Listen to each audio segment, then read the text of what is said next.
Good evening, everyone, and welcome to the regular meeting of the Englewood Cliffs Mayor and Council. Today is December 12th, 2018. It's 8 p.m. I call the meeting to order. Have a roll call, please. Mayor Kranjak, Here. Councilperson Zaversa, Here. E. Park, here. O, here. O'Shea, here. M. Park, Here. Wu, Here. Borough Attorney, Present. Borough Administrator, Here. DPW Superintendent, and Borough Clerk. Everyone is present, Mayor. Thank you, everyone, and welcome. Please stand for the flag salute and remain standing after. I pledge allegiance to the flag of the United States of America and to the republic for which it stands, one nation, under God, indivisible, with liberty and justice for all. Just want to have a moment of silence for President George H.W. Bush. I had a moment of silence at a special meeting a few weeks ago, and it was not well attended, so I thought this would be a good opportunity to do it again. President George H.W. Bush embodied the brightest of the 1,000 points of light he saw in each and every one of us. His example will live on. His legacy will endure. Our hearts and prayers are with the Bush family. Thank you. Madam Clerk, would you please read into the record the Open Public Meetings Act statement? Adequate notice of this meeting was given to the press and posted as required. Date and time of this meeting was legally given as required by the Open Public Meetings Act. This notice is on file with the municipal clerk and posted on the bulletin board. Minutes of this meeting will be made available to the public upon the completion of typing and proofreading by the municipal clerk. Okay. I also want to take this opportunity to wish everyone who celebrates Christmas a Merry Christmas, a belated Happy Hanukkah to those who celebrate Hanukkah, and to everyone a Happy New Year. I wanted to do it now rather than at the end of the meeting when many people leave because it's like 2 or 3 in the morning and it's way too late. I want to thank everyone for all the Cheerio boxes out front. As you know, our community service project is supporting the food pantry at the Office of Concern. They have been very grateful to our efforts. I saw a lot of things out there tonight. I appreciate you supporting that charity, and if you forgot to bring anything tonight and you want to bring it later or tomorrow morning, the collection box will still be there. So feel welcome to bring something, drop it off, a non-perishable food item to help those who need help in our community. I don't have any correspondence on the agenda tonight, and I believe that prior to opening to the public, what we're going to do is add 2 resolutions. The Borough Council will do that. Yes, as reflected in caucus already, and as reflected on the agenda, but the resolution was not in the agenda package that the public received. We have on the agenda Resolution 2018-269, entitled Resolution Authorizing Selection Process for Promotion for Chief of Police Position Pursuant to Ordinance Number 2-13.6B. The entirety of that code section is in the resolution. There is a provision in the code that provides for promotion of Englewood Cliffs Police Department police officers under this code. It provides for police committee to make a recommendation to the mayor and council, and it provides for the consideration by the mayor and council of the police committee's recommendations, so they do not have to follow them. The mayor and council are to evaluate the candidates and make a determination on whom they wish to appoint. They shall give due consideration to in promotion to the record, to the length and merit of the candidate's service and qualifications, and preference shall be given according to seniority and service if appropriate. And the code does not specifically state what the evaluation process is, just that there shall be an evaluation. The ordinance provides for a process. Now, the borough received a lawsuit by the PBA complaining about the process. Though they called it a policy, what we are doing is following the statements of the ordinance and filling in what the police committee will do and what the mayor and council will do, which is in their forte. It is not the PBA who dictates how the promotional process goes or what it consists of. The resolution has several various whereas clauses I want to bring to the attention of the mayor and council. As we discussed in closed, there have been two past chiefs of police appointments in 2006, Chief Bauerschmidt and Chief Chiaffi in 2010, and under this same ordinance, those appointments were done. In addition, in 2012 and 2013, appointments in the lower ranks, promotions rather, not appointments, promotions in the lower ranks were made, also in accordance with this ordinance. And in the past, there has always been a following of the ordinance with respect to the police committee, their work, and their recommendation, and the interaction with the mayor and council. The resolution provides that the process will start by an official letter from the borough. The employee, the officers in the rank of lieutenant or higher than that, will be recognized as eligible candidates for the position of chief of police. There will be a written submission requested of each person who wants to be considered. The written submission will include a resume, a statement of why each candidate believes he is suitable for the position of chief. And by the way, the word "he" is used because we currently have no female police officers. There will be an optional request, only with the individual candidate's consent, to review, confidential review of personnel files and training and certification records by the police committee. If the officer wants to submit other written materials, those will also be considered. When the personnel files are presented for review, they shall be done by, under the responsibility of the commanding officer of the ECPD. There shall be no removal of items from an officer's files and no copying of documents.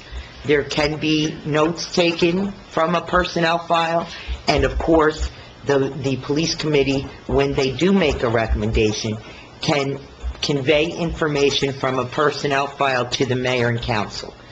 The police committee will conduct interviews of each candidate who wants to be considered. They shall thereafter make their recommendation to the mayor and council for final action and appointment. That is a quote from the ordinance. And then the resolution also quotes what the mayor and council will do, which is an evaluation of the candidates. A final decision will be made by the governing body in open public session. This is consistent with what has occurred in the past and consistent with what we assume will occur for the time when there will be a vacancy in the chief's position. That is resolution number 269. It will be finalized and sent to the clerk, signed by the mayor and clerk. That's assuming it passes later on, and it will be available under open public record. In addition, there is a resolution that is added on to the agenda. That resolution is item number 273, resolution appointing an acting chief of police. Whereas Chief Michael Chiaffi has been placed on administrative leave effective October 10, 2018 to February 10, 2019. There has been no legal challenge to the administrative leave that has been imposed by this mayor and council. That was a unanimous vote. Police chief will reach, Michael Chiaffi will reach the age of 65, which is a mandatory age for retirement. His birth date is on January 1, 2019. The Borough Code provides for appointment of an acting chief under Code Section 213.4F. That code section is repeated in its entirety in the resolution, and the resolution provides for Lieutenant David Hill to be appointed as acting chief of police effective immediately. He will receive a salary commensurate with the current salary ordinance of the borough for position of chief of police, and the borough reserves the right to negotiate a different salary with the acting chief of police. And if same is changed, there will be a need to have a salary ordinance for that. That's not reflected in the resolution, but I certainly don't want anyone to think that there's going to be a negotiation. It has to be approved in open public session. That's it, Mayor. Thank you. Before we open to the public, I also wanted to make a statement regarding the affordable housing litigation. Up till now, I've been pretty much unable to speak publicly to that issue. We're joined here tonight by Marty from Beatty Padavano, who's suing us, and also there's another plaintiff here, Karen Geiger, who's also suing the town. So the statement is prepared, so I'm going to read it. A body of law has evolved as a result of the Supreme Court's decision on the Mount Laurel Doctrine. The legislature's enactment of the New Jersey Fair Housing Act and the adoption of regulations by COA, the agency the legislature created to implement the Fair Housing Act, or the FHA. I'm hardly the first person to question where in the New Jersey Constitution the Supreme Court found authority to impose a Mount Laurel obligation. However, I have said before, and I will say it again, that I am committed, and more importantly, the borough is committed to comply with the law, even though we are one of many that have issues with the law. However, we do not have the luxury of complying only with the laws with which we agree. Therefore, the borough is indeed committed to comply voluntarily with its obligations. Said another way, the borough is unwilling to turn over to any developer or nonprofit the right to decide how the borough satisfies its Mount Laurel responsibilities. Towards that end, in the context of ongoing litigation, the borough initiated in its efforts to comply voluntarily and avoid anyone from dictating to the borough how it complies. The court has required the borough to submit its affordable housing plan and expert reports to the borough's adversaries by December 10th, 2018. Under enormously difficult circumstances, the borough met this submission deadline. It bears emphasis that in a landmark case commonly referred to as Mount Laurel 4, a case that spells out our responsibilities under applicable laws, the New Jersey Supreme Court has declared that municipalities like Englewood Cliffs that voluntarily participated in the process it devised are entitled to like treatment to transferred municipalities. Without going into detail, transferred municipalities enjoy enormous protection from exclusionary zoning lawsuits and secured the right to determine how they would comply. If a transferred municipality filed the affordable housing plan with COA that we submitted, we have no doubt that COA would have approved the plan. By the same token, we believe that the court should approve our plan right now. However, we will not know the outcome of the process until after the court considers the plan at a trial scheduled to begin on January 22nd, 2019. There are two more fact points for everyone here that you should understand, and as your mayor, I've always wanted to be transparent, and this is it. This is transparency, and these are the fact points that you should notate. I'm not going to opine on them, I'm just going to tell you what they are, and you connect the dots for yourselves. The PBA recently sued the borough, and Judge Farrington granted some temporary relief to the PBA. It's always been my contention, and I've said it many times, that the chief controls the PBA in this town. The chief's attorney has been Robert Galantucci. The same Judge Farrington recently, over the last year, had some litigation going on, and she too was represented by Robert Galantucci. So there's the circle, folks. The second point that I should mention is that the same Judge Farrington worked for Breslin and Breslin, and Marty's laughing because he's from Beatty Padavano suing us, so he thinks this is funny, but it's not.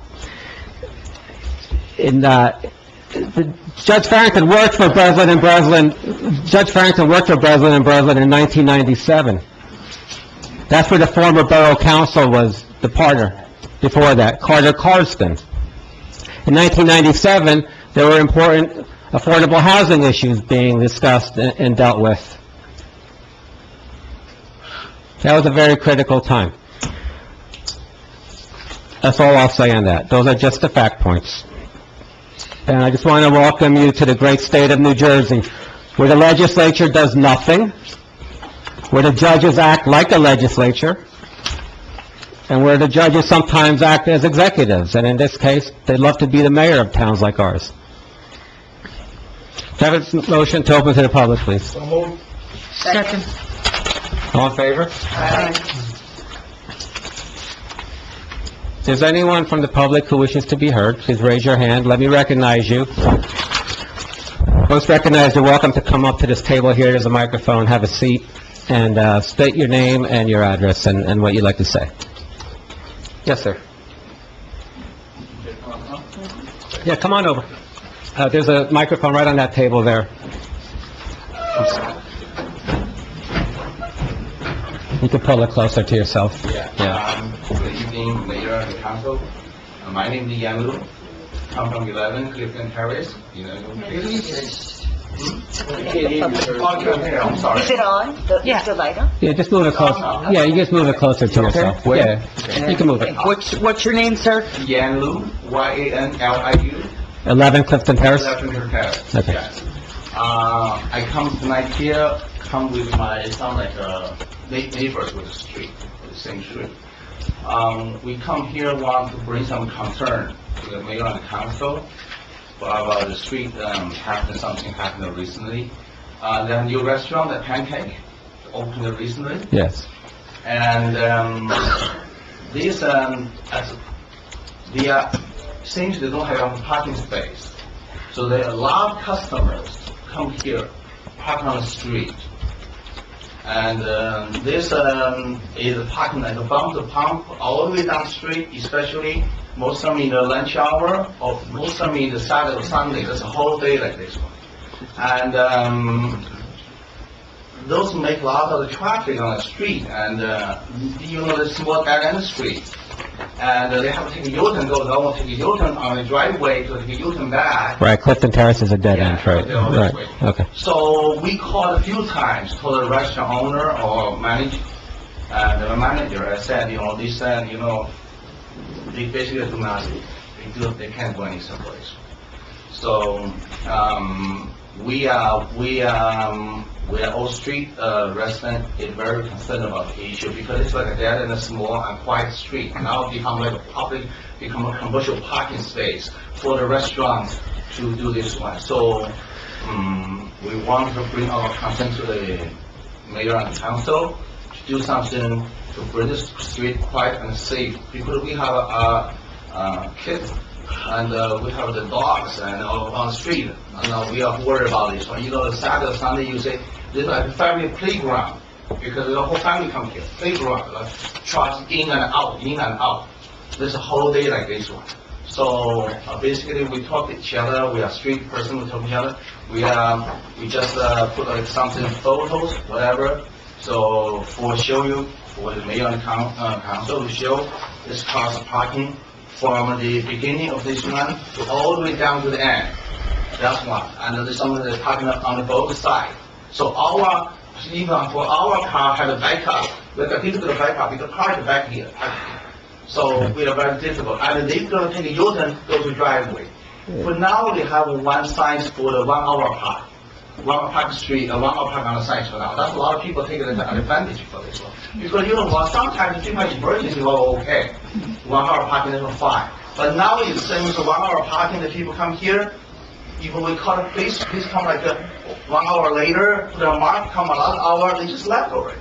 So they take this advantage to use the restaurant, the owner, to make the money for the business, make our street like very not like before actually. So we have a lot of we send the mayor and council petition letter for this one. Okay. So we want the mayor and council do something.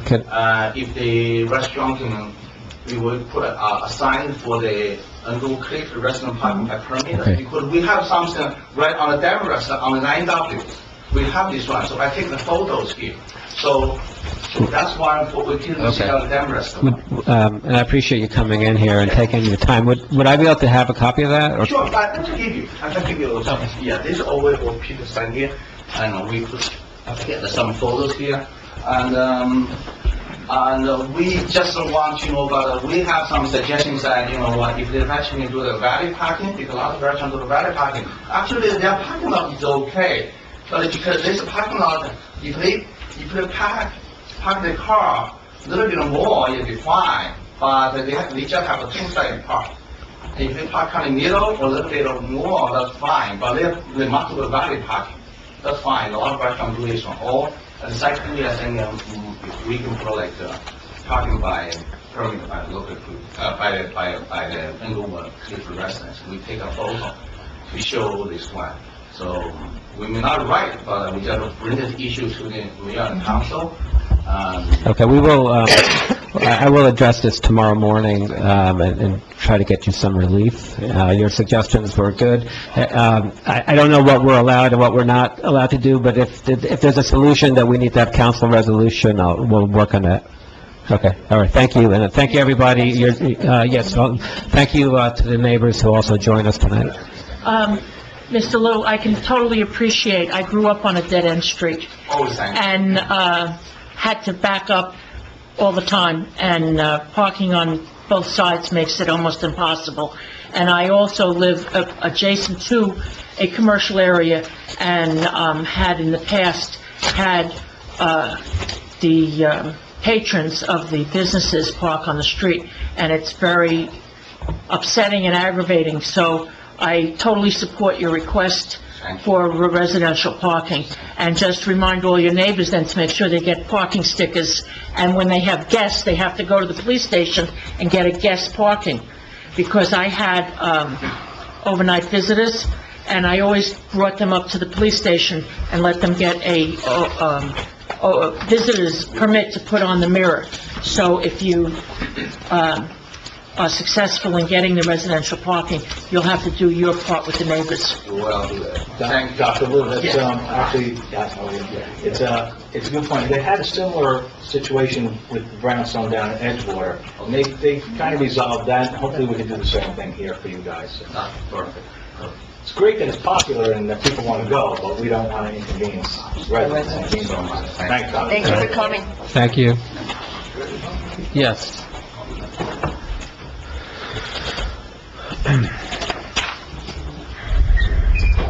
Good evening.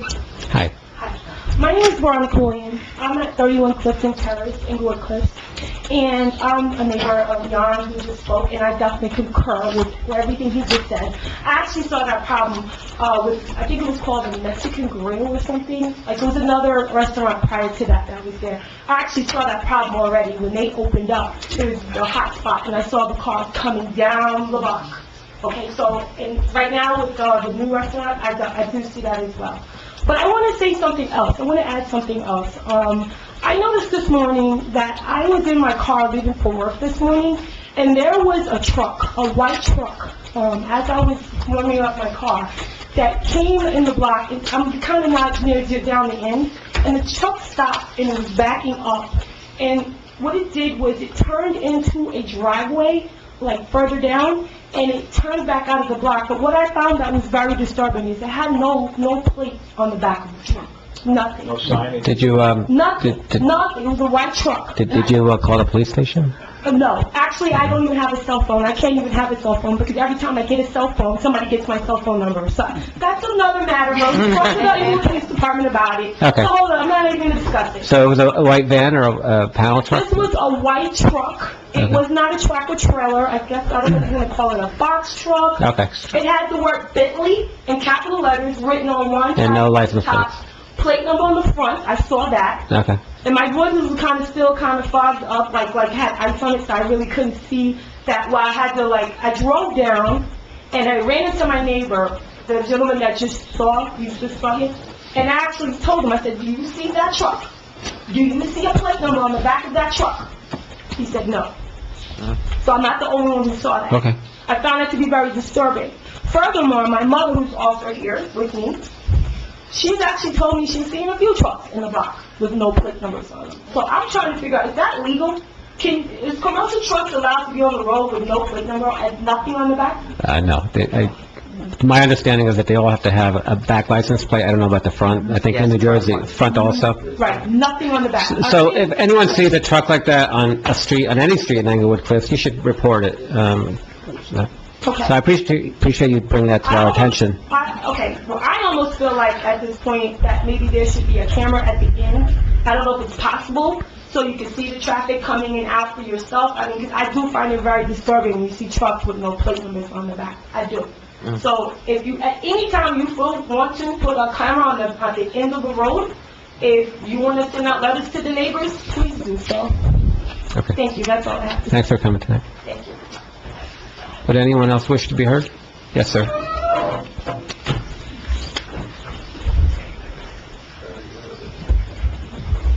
I'm Wolfgang, I live at 10 Clifton Terrace. Yeah, please. And the comments I have are in relation to both issues that were brought up here.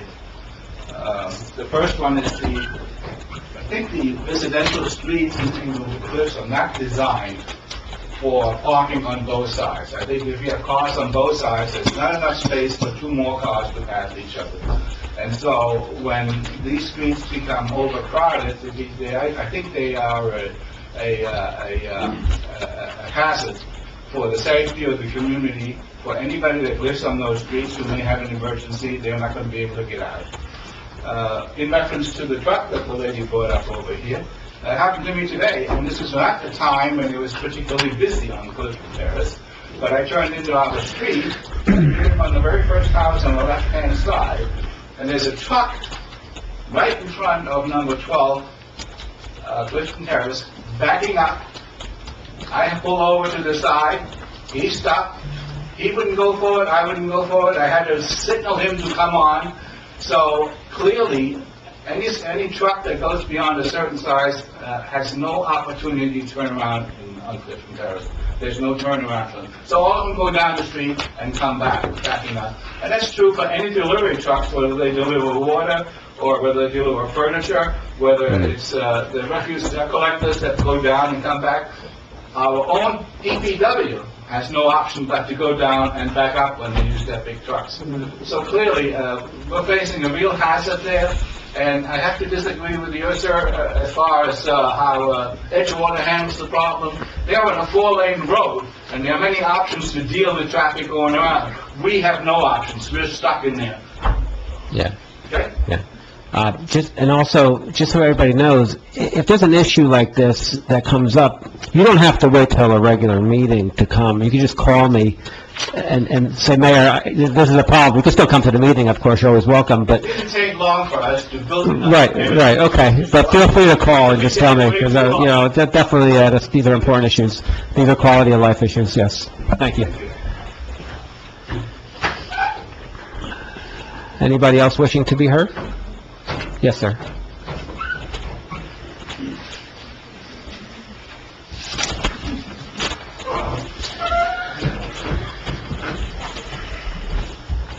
Good evening, Mayor and council members. My first name is Yogesh, last name is Tiwari. I'm a resident of 17 Clifton Terrace. As my fellow neighbors have already complained, I'm just going to add a couple of more things. We had 18 single-family homes on that street and one commercial property. This street is supposed to be for residents only. So any businesses which are on the 9W or on Palisade Avenue, they should not use the residential street for the commercial parking. On Saturday, last Saturday, starting from Clifton Terrace and Palisade Avenue up to my house, which is 17 Clifton Terrace, they were bumper to bumper cars were parked. And the same thing happens on Saturday as well as on Sunday.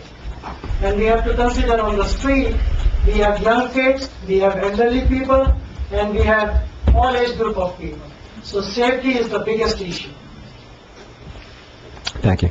Yes, Yeah. thanks. We'll take care of it. Anybody else wishing to be heard?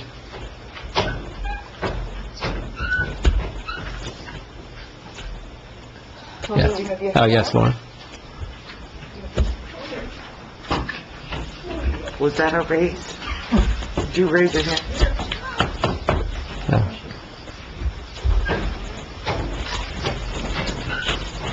Lauren Eastwood, 4 Willow Drive. As I said at a recent council meeting, Mayor Kranjak has nothing to do with the Englewood Cliffs Republicans' emails. At best, the people who produced the Cliff Dams Facebook page, Debbie Scarlett and Jimmy Song's Facebook page, are making up statements without having any knowledge of the facts. At worst, they are deliberately lying. And at this point, everyone is on notice. The mayor does not do the constant contacts. He does not contribute to the content of the constant contacts, and he does not send them out. And any statement to the contrary is a lie.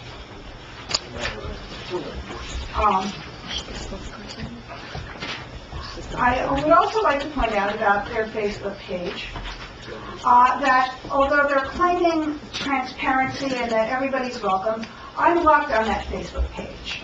And anybody... Which Facebook page is that? The Cliff Downs Facebook page, Debbie Savari and Jimmy Song's Facebook page.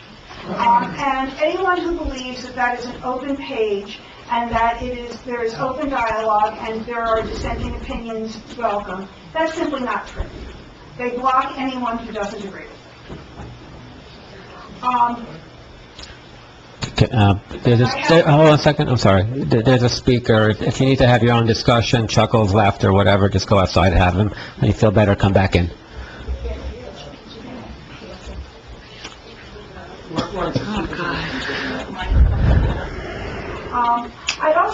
I sent a letter to the mayor and council. It's not that I'd like to know why it's not listed as correspondence. I realize the letter is rather embarrassing because it discusses internal affairs investigations that have been outstanding, one for over a year, one for 6 months, and the one that's been outstanding for 6 months involves the Englewood Cliffs Police Department sending a political endorsement email on behalf of Councilman Aversa and Councilwoman Up. But I'd like to know why it wasn't listed as correspondence. That's not transparent. Mm-hmm. It's going back to the old ways where letters I wrote that were critical somehow never made it to the agenda. He sets the agenda, though. Yeah, I apologize, you know, excuse me, I must have missed that, and I will add it. The date is November. Jamie, can you add those? And, Yeah. No, that was an oversight on my part, but it was an oversight on my part, and it's immaturity on their part, okay? There. but in the previous administration, it wasn't an oversight. It was quite deliberate.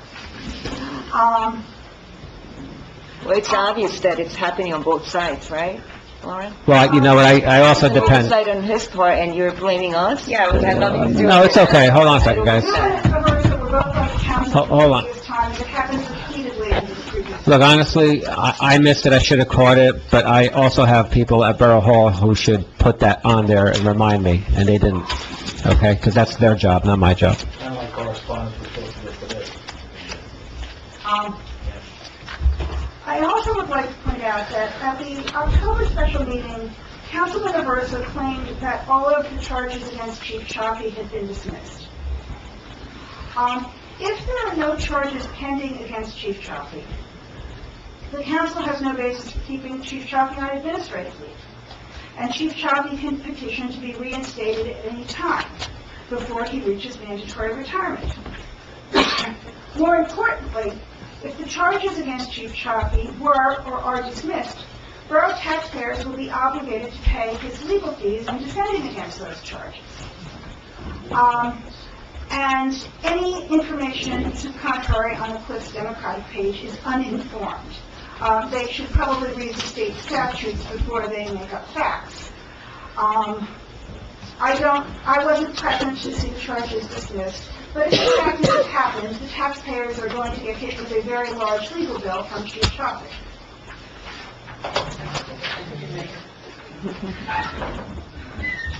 Anybody else wishing to be heard? Yes.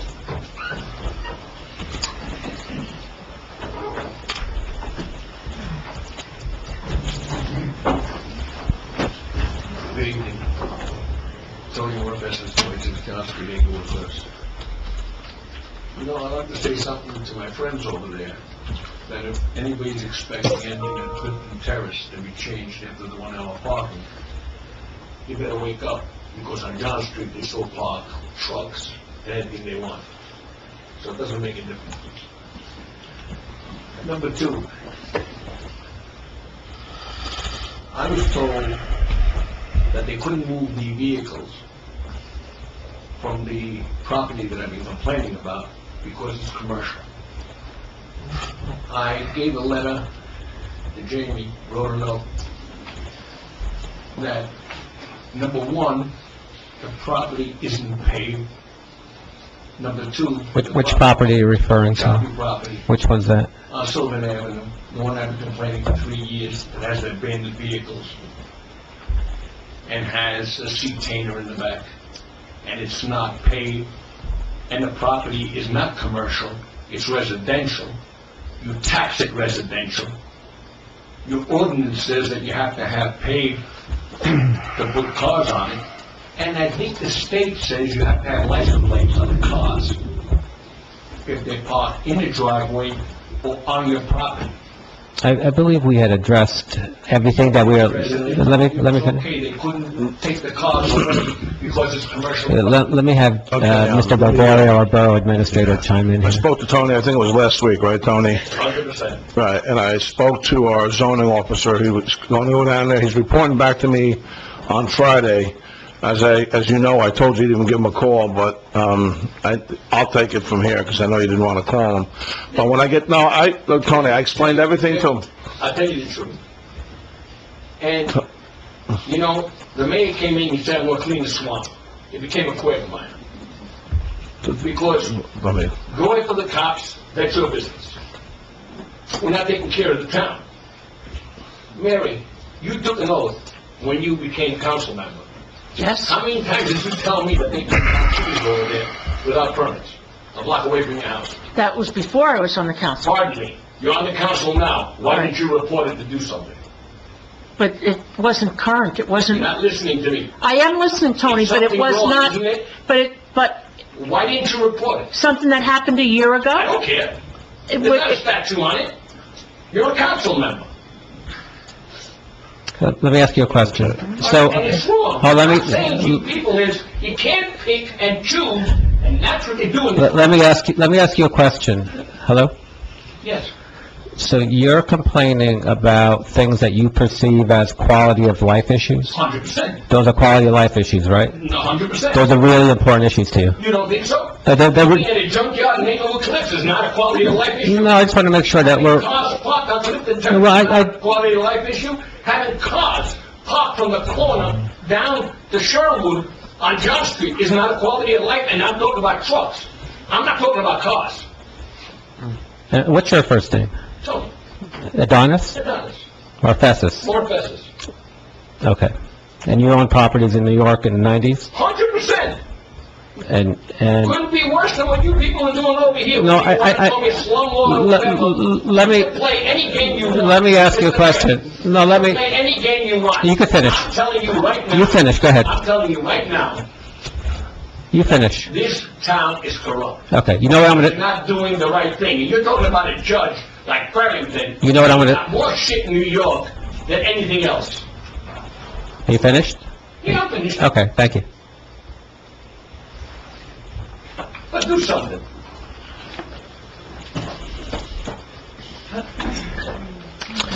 So the reason why I stress quality of life issues is because I'll tell you what real quality of life issues are, because as I always say, we're pretty fortunate and we're also blessed to live where we are, okay? Right? I'm reading about your buildings in New York. You don't have to go there, Mayor. Why do you have can to go bring there. that up? You can go there. Why do you have to... Excuse me. I don't care what he says. Just like- Excuse me, because That's his game. That's his game. That's exactly... You're- He wants to talk about nonsense and whatnot. Go ahead. I want to put things in perspective for the audience. Perspective, you have a... Because the last time you were here, You have a fire department that has a building that's sealed and runs water... Your time was up. Electric, and you don't care. When you- You said you were saying... your time was up. When you left here, your time was over, sir. Really? Yes, that's Your done. time, thank God, is coming to an end. Thank you. Well, that's really funny. Well, let me tell you what's not so funny. This is from January 25th, 1996. Yeah, Prosecutors yesterday boasted that they had finally collared the devil landlord. right. The same way Elliot Ness nailed Al Capone Excuse me, with a Mayor. tax evasion Excuse me, charge. Mayor. Listen, With all due I have the respect, floor. you I know have the what? floor. That's not respectful. This is a public meeting. No, no, no, You have because we have- residents from Clifton Terrace complaining about their parking issues. You want We- to call him out on his private matters? These aren't private matters. So let me just... You know what? This is our mayor. This is our mayor. Okay? People... All right, I know he's your campaign supporter, but let me finish what I was going to say, because, let me finish. All right, everybody. Let me finish, okay? Because let me tell you what real quality of life issues are. Quality of life issues are you going to jail because you wouldn't give heat to your buildings, okay? You wouldn't have hot water in your buildings. This is from 1996. For more than a decade, Morphesus has been repeatedly fined hundreds of thousands of dollars, arrested, and occasionally jailed for refusing to pay fines or repair the buildings. Often, he simply hasn't shown up in court. In 1990, he served 78 days in jail for failing to provide heat and hot water to tenants in his buildings. Hold on. Now, You know what, Mayor? these are quality of life issues. Hold on. Because, you know what? When you're a parent, when you're a parent and you can't have your child sleep well at night or bathe because they don't have hot water, right? Right? Grow up? Right? So that makes people suffer, okay? Those are quality of life issues. Somebody parking on a piece of grass is an annoyance, but it's not a quality of life issue, okay? The last time you came here, you accused all of us of being on the take, okay? Oh, we are, right? Okay. Well, listen.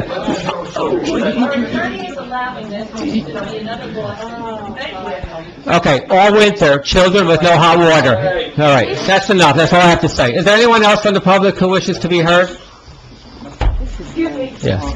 Oh, I just wanted to say... No, we can't do that. You had... No, I'm not talking, I just want to say I mentioned the wrong restaurant earlier because I was speaking of... CK Kitchen, right? I said Mexican, yeah, it's Yes. Central Kitchen. I got that, I yeah. just wanted to correct Yeah, you. the other place was on, I love that, I guess, but- the other one was the other place. To just make sure. Got it, thank you. Yes.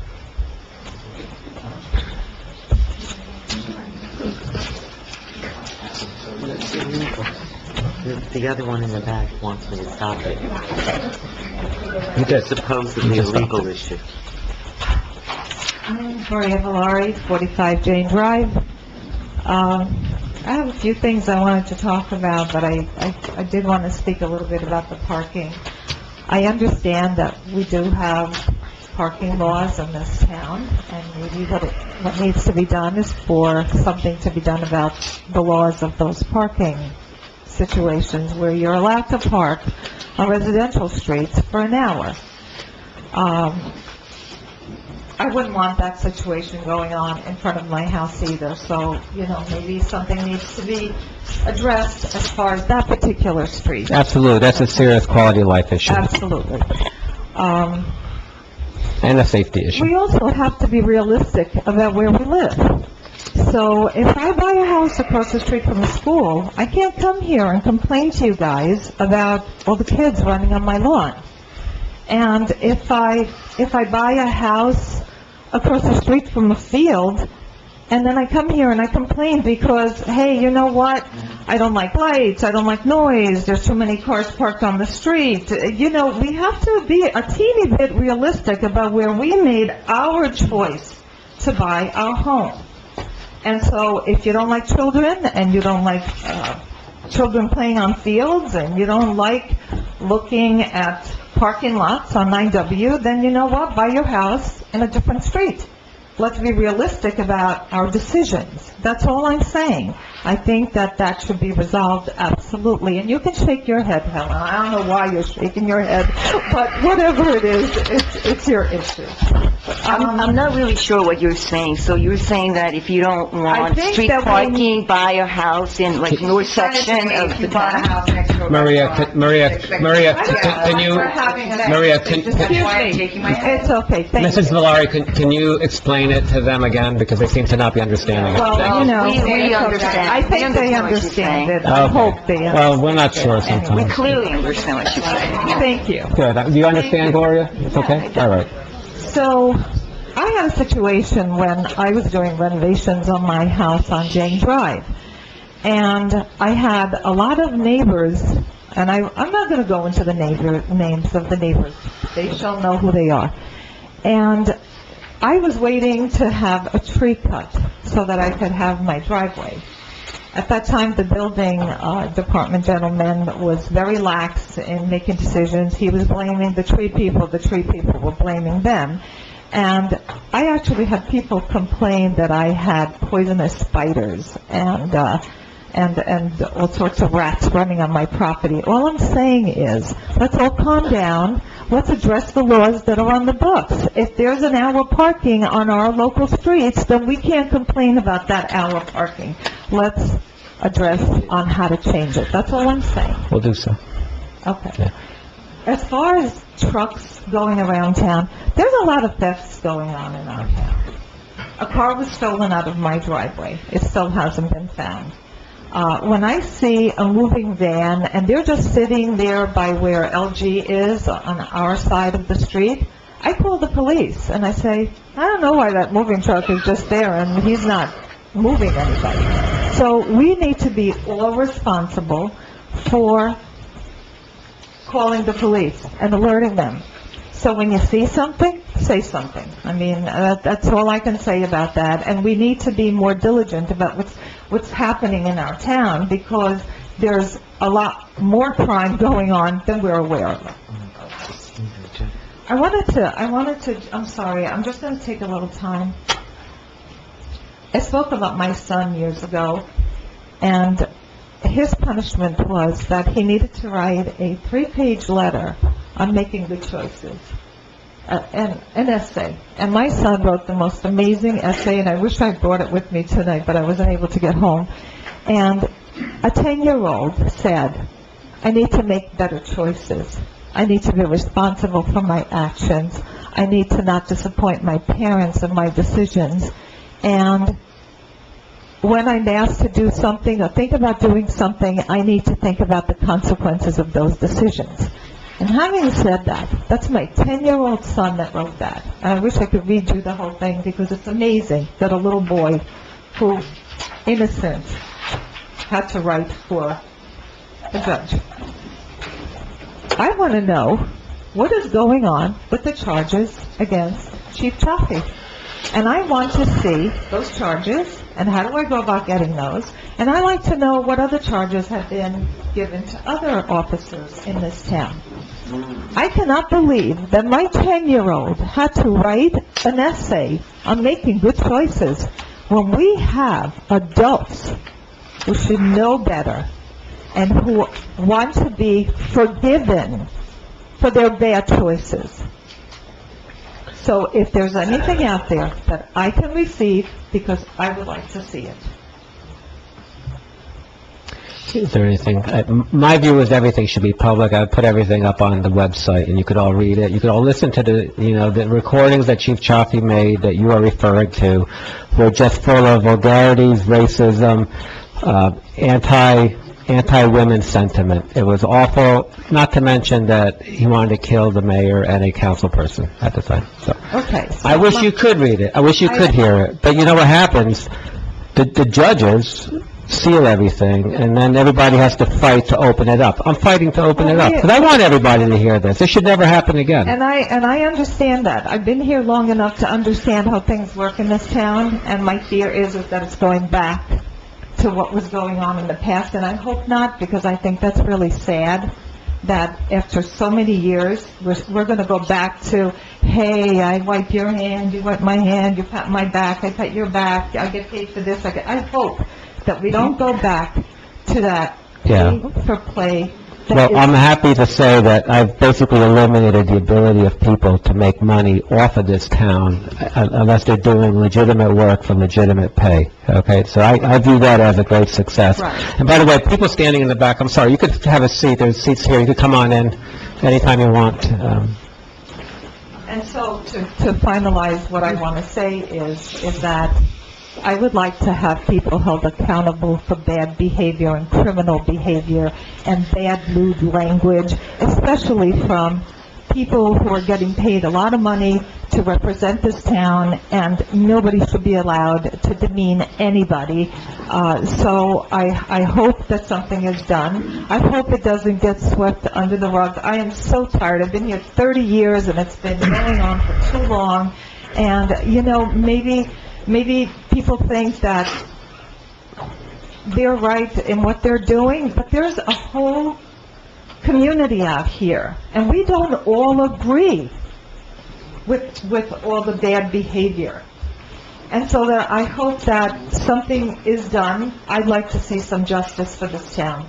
I'd like to see somebody stand up and say, that was wrong, and we're going to hold this person accountable for it. And I hope that that happens.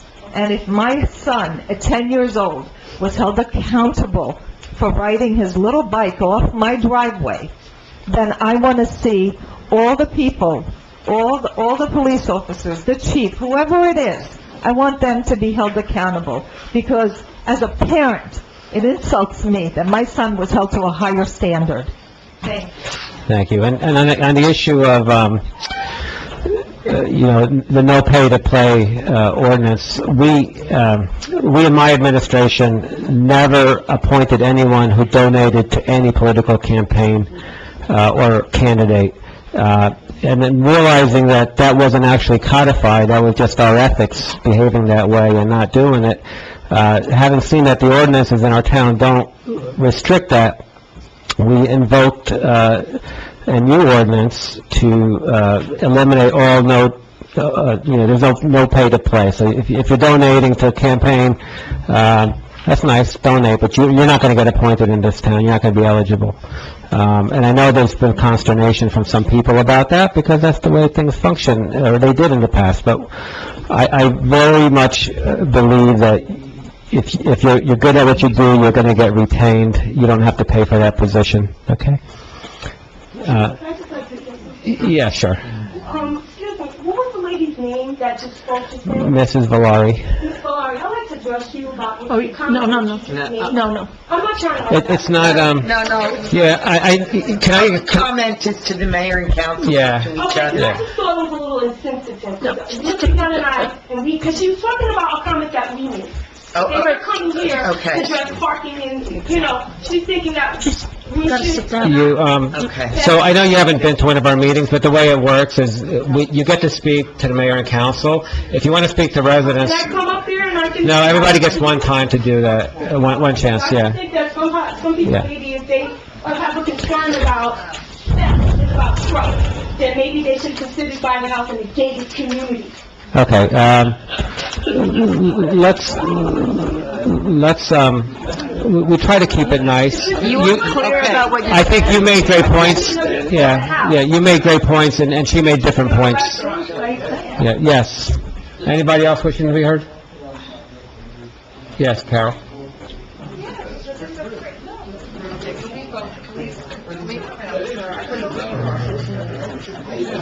All right, come on, guys. Mr. Luciano, please.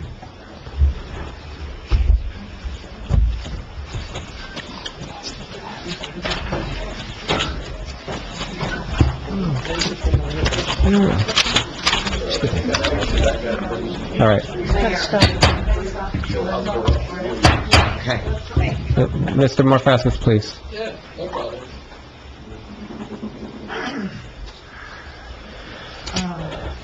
Carol McMorro, 489 Summer Street. You can't be heard. Oh, I can't be heard? Okay. Yeah, louder. That's a first. Okay, first, I didn't know about the issue on Clifton Terrace. I have to say, I do agree with everybody that came here from Clifton Terrace. How you doing, Mr. Williams?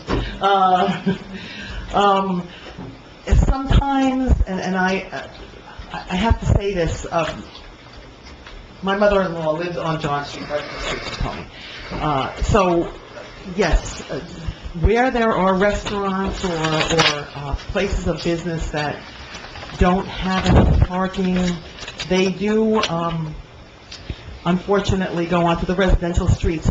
And when situations change, even though we do have parking ordinances, they need to be revisited and they have to be relooked at, and you have to find solutions.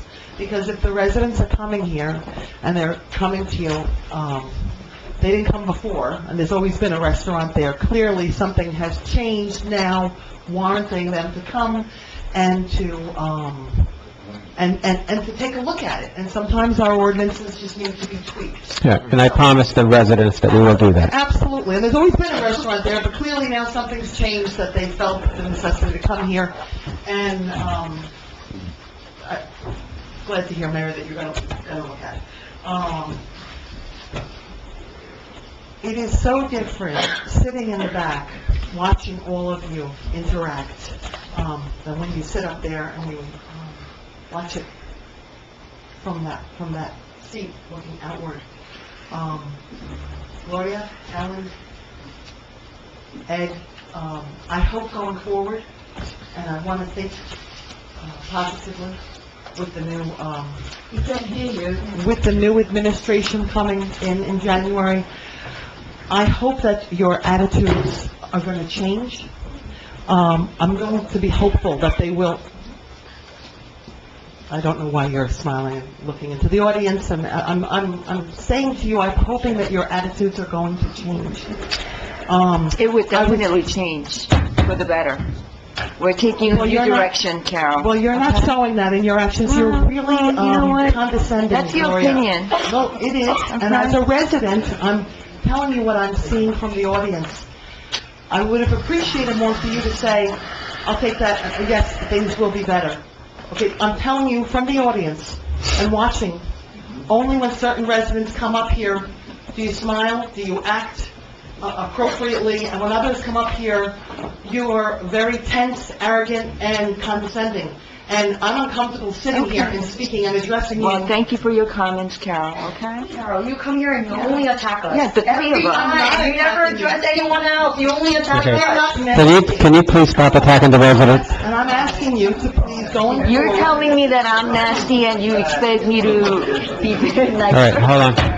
For the public, seriously, I'm sorry, hold on. Please remain quiet. If you have to talk or chuckle, laugh, whatever, just go out, come back, all right? I'm bringing to your attention when someone that sits in this seat, dependent on whether they are a Republican or a Democrat, how you interact with them. And that's a statement, and noted is all you need to say. You don't need to attack me.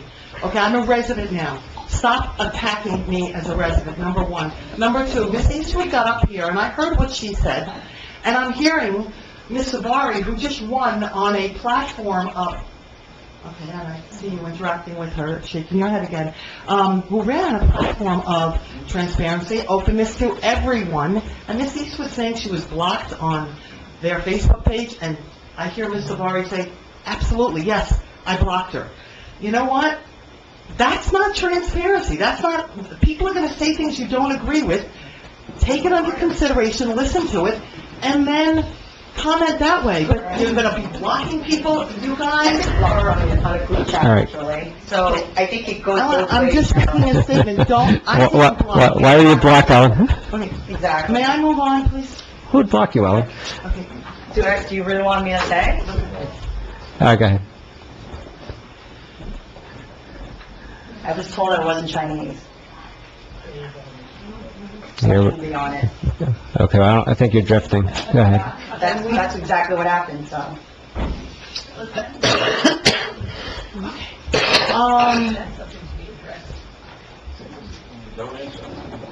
May I continue, please? Yeah, I'd like you to continue, and I'd like the public to be respectful. Well, okay. I have a question, I go on Pacer, and both websites for court filings, and, I did print out a copy, I saw the PDA file. My question, I have two questions. One is for the borough attorney. So when I see that the PDA filed a lawsuit against the Borough of Englewood Cliffs, I'm talking into the microphone.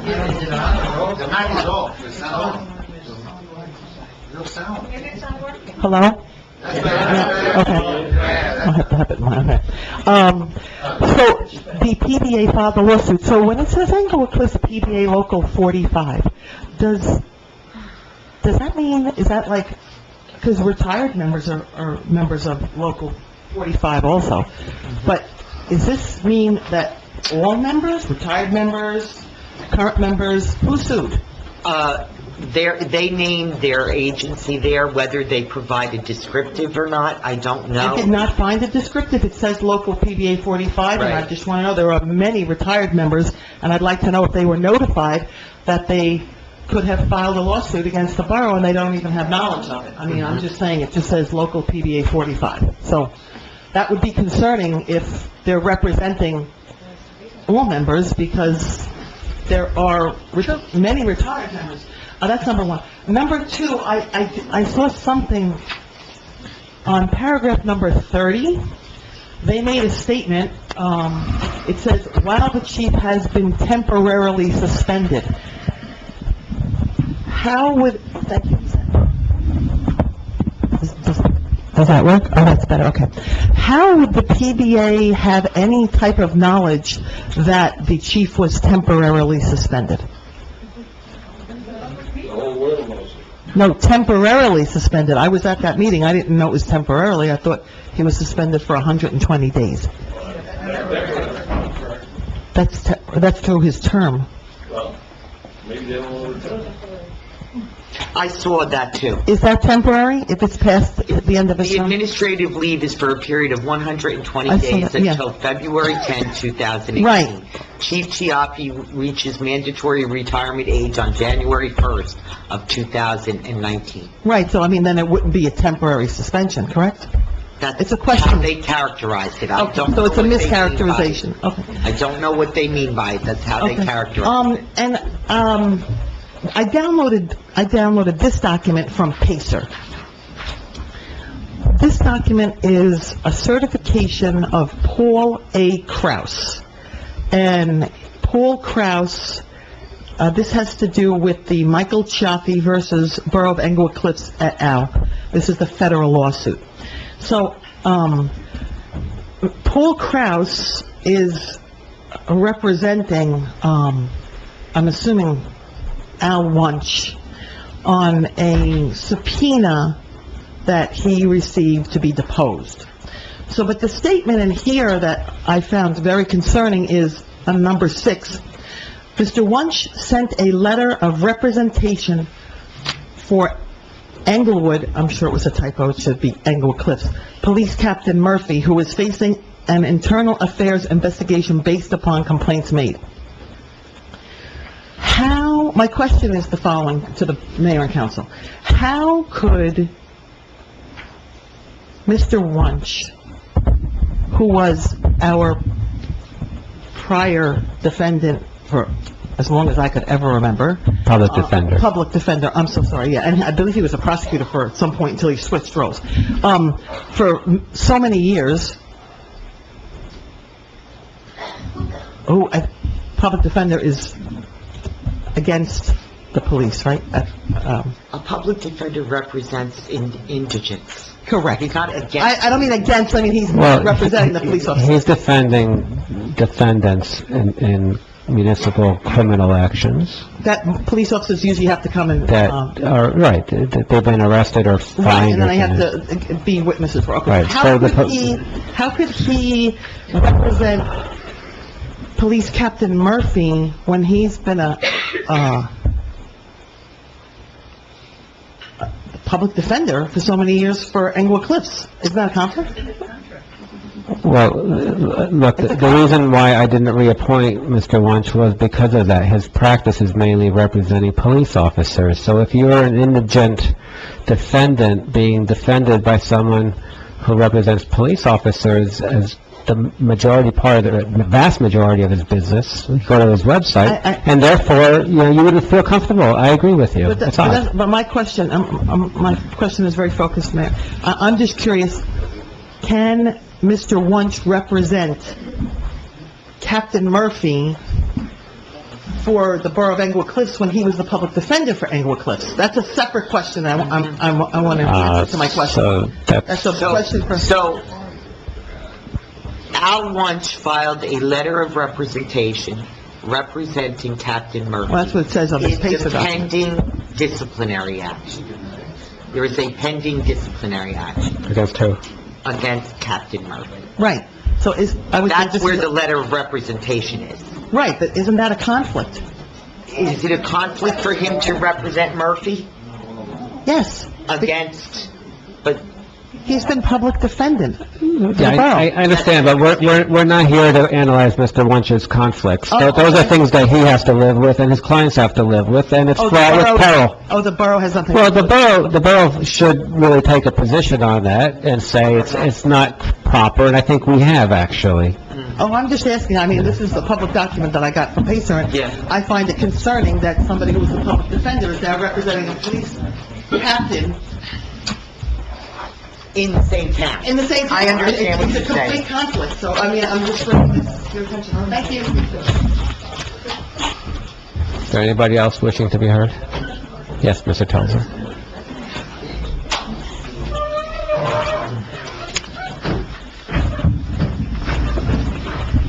Hello, I'm Michael Telzer, homeowner 9 Churchill Road. I live in New York, and I just want to cite that for the record, because I understand a letter has been sent to my house, and I didn't get it, but I was deposed by your attorneys for 10 hours, and part of that was extensive questioning about where I spend my time, which is mostly where I live in New York. So just for the record, you do have my address. It's the address where my tax bills are sent, so you're certainly welcome to email me, but otherwise you have my address, so please use it. I'm sorry, did you get a letter from one of us, or from... I believe so. I didn't... Oh. I just got It may have been from the borough attorneys, given... It wouldn't be from one of us. No, he's talking about a correspondence from the borough administrator. Right, and I also sent it I think I also emailed you as well. Yes, email's fine. Well, okay. Email's fine. And I'll address that in a minute. I really don't want to talk about my case extensively. Tonight I want to talk about something else, but I do want to say, regarding transparency, I do hope, I'll just say briefly, in my case, the attorneys that work for the insurance company have asked to strike from the record the entire the police calls, the entire tapes, and the clear cargo short pictures. So I hope when and if the time comes, you are just as open to transparency about every single thing that's on those tapes. But that's not really what I'm here to talk about tonight. I assure you that all the attorneys representing the borough have been told by me to follow the rules, be transparent, and protect the borough, though, okay? But do it in an ethical way. I appreciate it. I'm not an attorney myself, but just to speak to that, just for example, there's the outrageous things they're doing, and then there's, for instance, in the first sentence, when they cite the facts, when they cite 5 things that are incorrect in a sentence, I don't know if that's within if that's permitted in law to actually do that, to put 5 things in there that aren't true, but, they need supervision. I wanted to mention something else, since the power is changing, and maybe it's something that all of you could agree on. It's actually something where, that Mr. Aversa, I thought, took a very brave stand years ago, and, I think you were kind of against it, Ms. O, and I think everybody, it was Mr. Aversa against everybody else. So, if you side with Mr. Aversa, you'd be siding against Ms. O, and maybe you could all agree on it. What was the issue? The issue was, and I thought Mr. Aversa was very much right. And I thought of it tonight after I heard Maria talking about what happened to her son.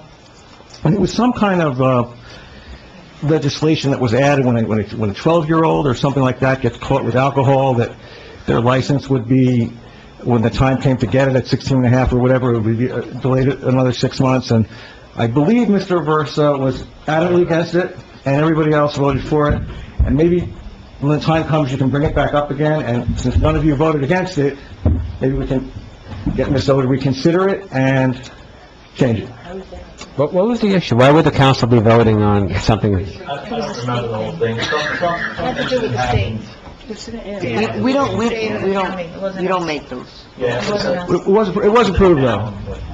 It was approved, so I don't know if it was instituted. I thought it was an overreach of police power, and, it would be my guess that none of you, that you would all agree with Mr. Aversa now, at this point, so. I wasn't on the council. No, I know. I don't think anybody else was with Ms. O, and I don't think Ms. O had a strong feeling about it. So maybe if we could get you to change. I don't really remember all the details, but... You felt very strongly about it. I thought you were absolutely right. Okay, I thank you very much. Thank you.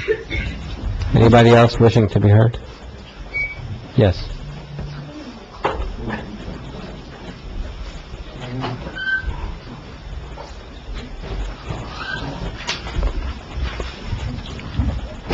Sorry, Glenn, Luciano, Lori Drive, Hagerly Cliffs. I came in late, I apologize, but I just have a comment, observation, a couple of questions. You gotta go I'll in. speak up. When I came in, I thought it was Mr. Morfesis made a comment to Councilwoman O'Shea about something that happened a year ago. And you felt that it was something that you shouldn't bring up because it was a year old.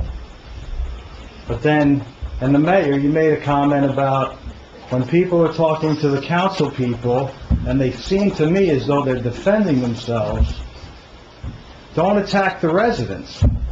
But Mr. Mayor, I even mentioned this last month, decorum starts with you.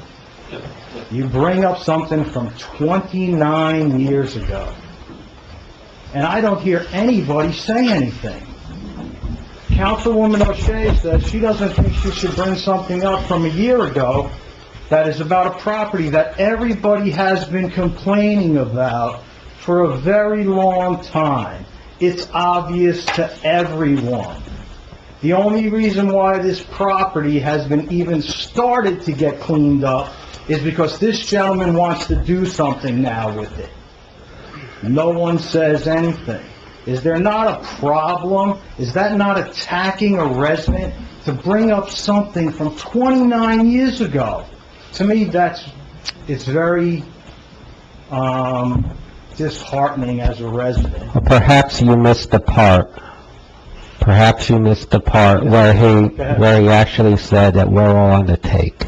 And I find that offensive, coming from him. But with all due respect, Mayor, That's not respectful. You don't have to. I hear you. This, really, I hear you. You want to be an apologist for this man? I'm not That's being fine. apologist. You are, actually. no, don't categorize, You can be an apologist for him all you want, but you're not going to change the way I view him right now. but myself. I walked in and made an observation. Don't classify me as anything except what I have seen and what I feel. If you want to say maybe I misinterpreted something, don't say I'm here defending anybody. I'm talking about a situation that just happened 15 minutes ago where Councilwoman O'Shea felt that she shouldn't say something that she was talking about before she was on the council that was a year old. And everybody has stuff in their past. I think you're Everyone. misinterpreting what she said. I think you are. And you can go back and listen to the That is fine, tape. that Yeah. you could, I'm talking about what I observed, and you could, and we could disagree on it. But you know what, even if we disagree, I'm not gonna stand up and call you crazy, like some other people might do. We wanna be respectful. I've been called everything. You feel free to call me whatever you I'm not want. calling you anything, except I'm calling you out to say, don't tell other people, listen, we're all residents. Everybody up here is a resident. I don't suffer hypocrites very well, and when I see it in front of me, I will tell you what I see. Decorum starts with you, Right. Mr. Mayor. Exactly. That's all I'm gonna say. Exactly. Okay. Every ounce of it is deserved. It's not helpful. Right?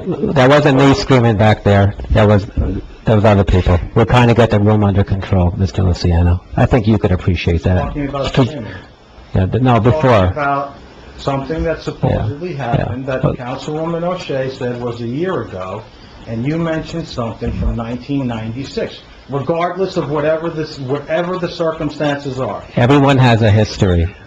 I did say it. Everybody has. Everyone has a history, and if it's relevant, I am going to call you out on it. May I say something, Mayor? Okay, so. Yes. Wait. Mr. Luciano, may I respond to you? Ms. O'Shea has the floor. What Mr. Morfestis was speaking about was, sections of, Mr. Chiaffi's properties had a number of trees cut down on it. I was aware of it at the time. I did not see them cutting the trees, and I did not know when the trees were cut, but I could see that there was an area cleared that had not been cleared previously, all right? As a council person, I don't think it would be appropriate for me to address that now when it's something that had happened quite a while ago.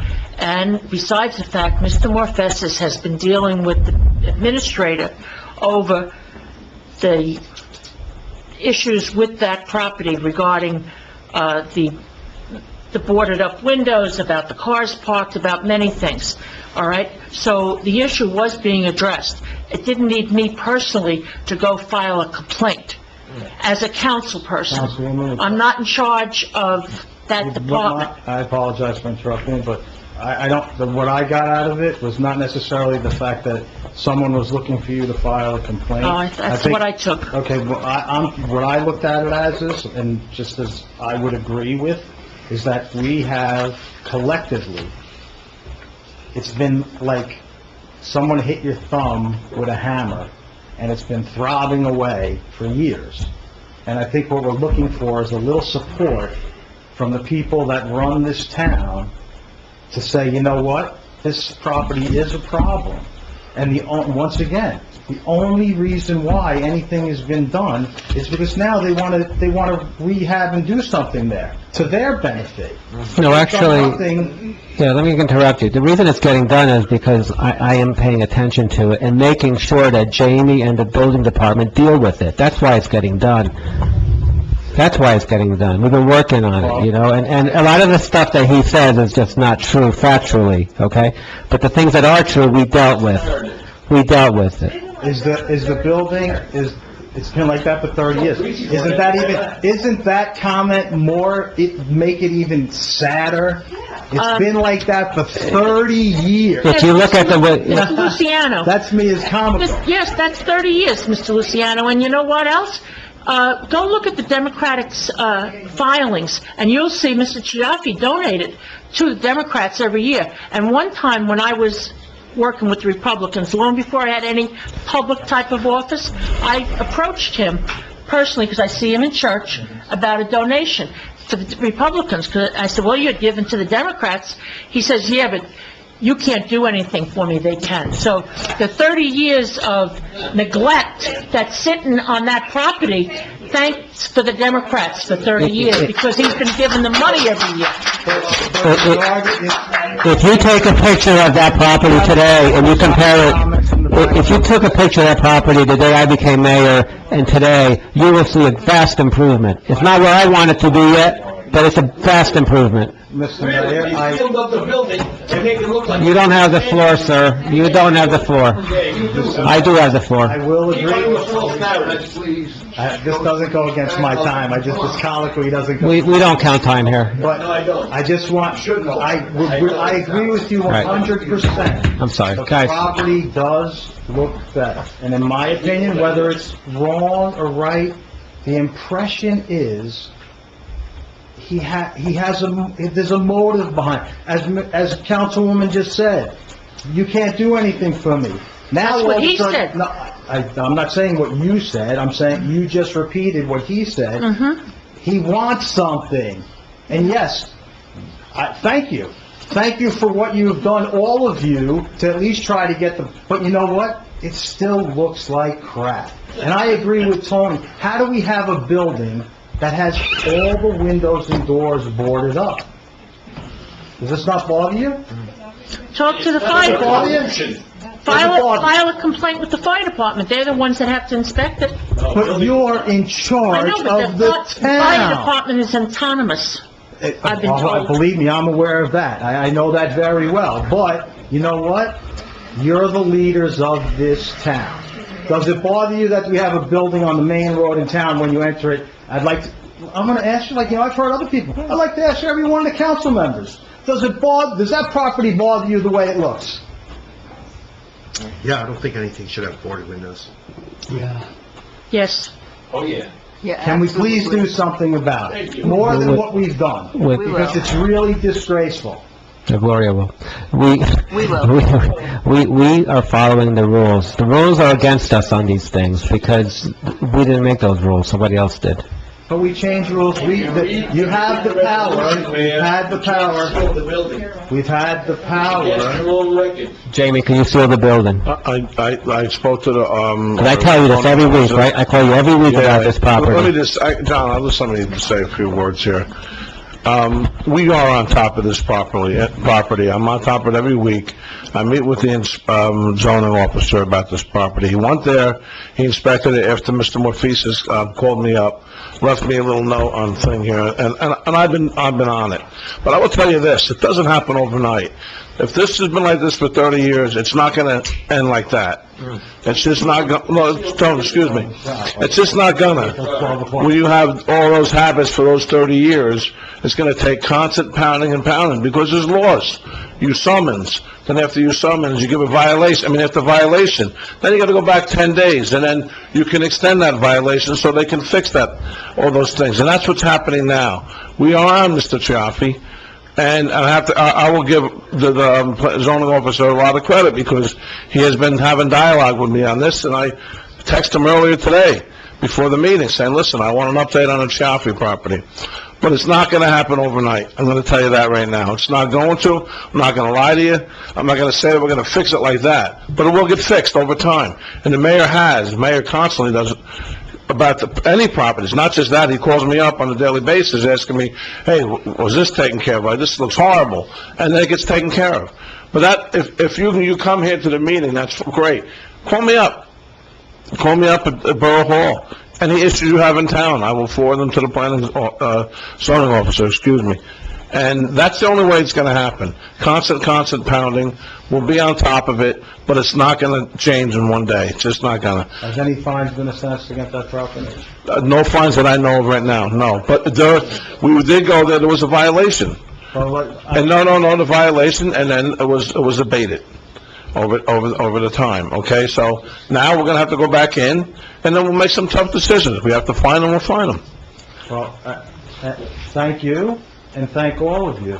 It is getting better, like I said, but and I've been around a long time, longer than I like to admit, and I know government, is like, grease filled with sand, nothing moves too quick, and we all experience that, and I do appreciate what has taken place.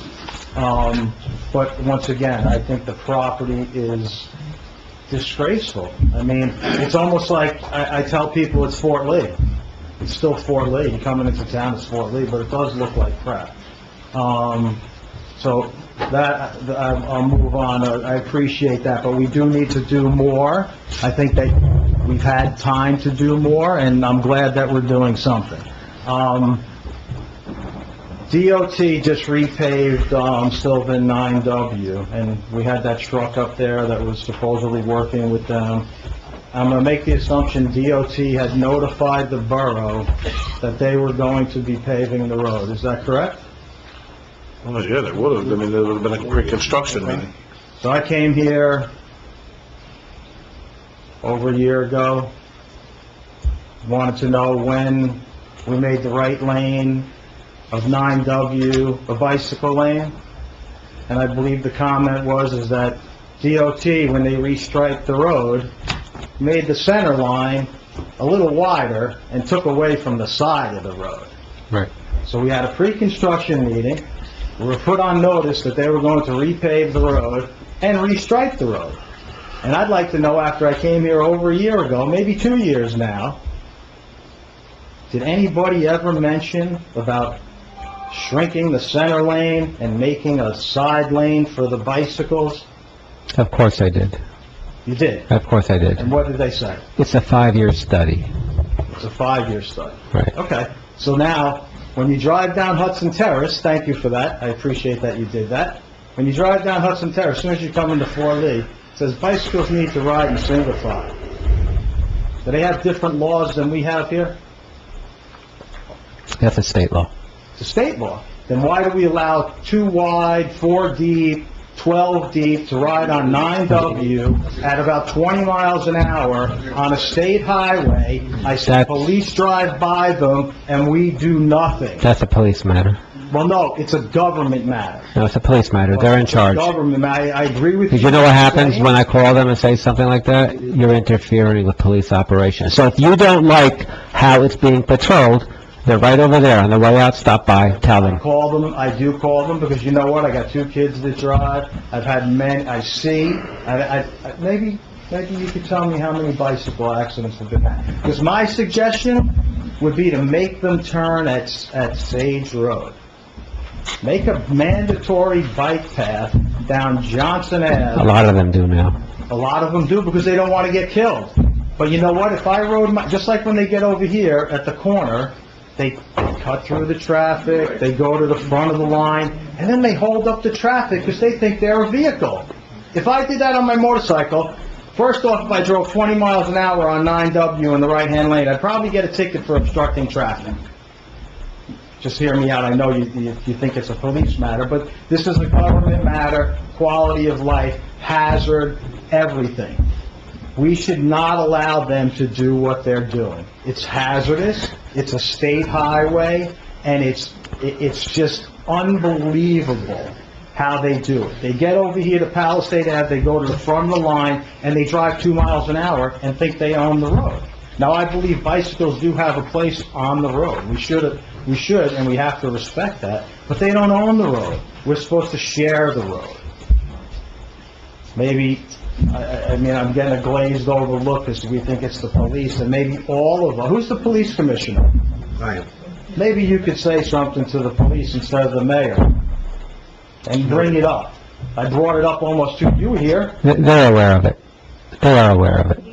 Whether or not they do anything about it is up to them, but they are aware of it. They're aware of it every week. So we don't have any ability, if the police are not enforcing the law, to do anything about it. Have you seen the last 3 years? Have you been here for 3 years? Are you kidding me or what? because I'm going to say what she Right just now, said. With all due respect, you should be gaveling Yeah. that thing right now, because when it No. comes from this side over here, the chuckles and the comments, it's all okay. Yeah. But someone whispers over here, and it's be respectful.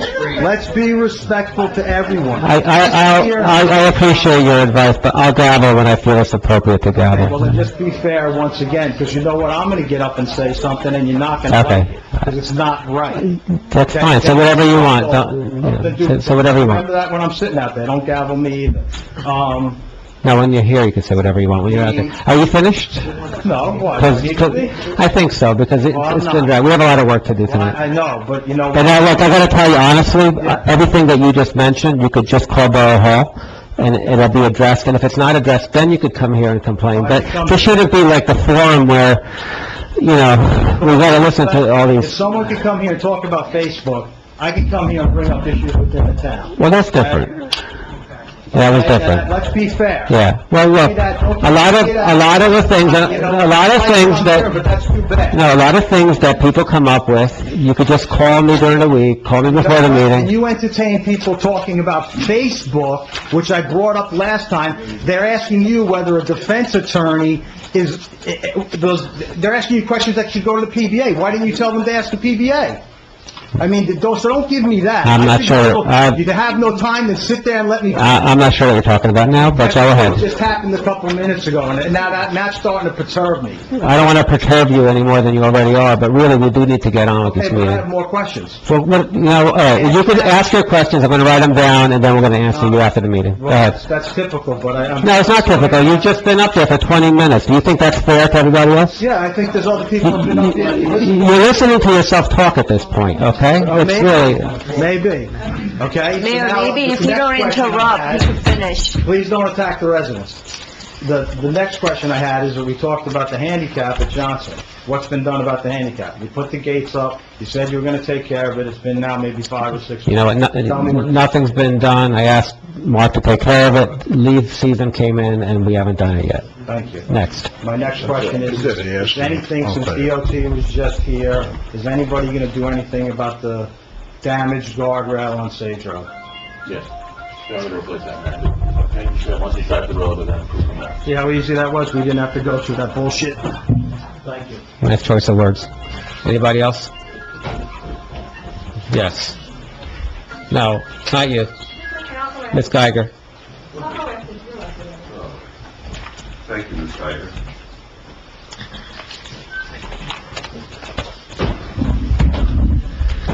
Dave DiGregorio, 165 Charlotte Place. Good evening, everybody. First question, about the Pancake House. Central Kitchen had a liquor license, is that not correct? Yes. Does the Pancake House have a liquor license also, so they serve liquor there? Okay, so they... You don't drink liquor with your pancakes? Why not? I actually don't know, but A nice what does that say that they Irish do? whiskey on, oatmeal. It was transferred It's an over. Irish, specialty. It was transferred over to them, I'm being told. Excellent. It was transferred over to them? Okay. As far as Clifton Terrace goes, I have a suggestion. Why not just put a block up there and put, parking for residents only? Done. And, nobody will go in there. Simple. You're talking about quality of life, and the leaf collection did come up.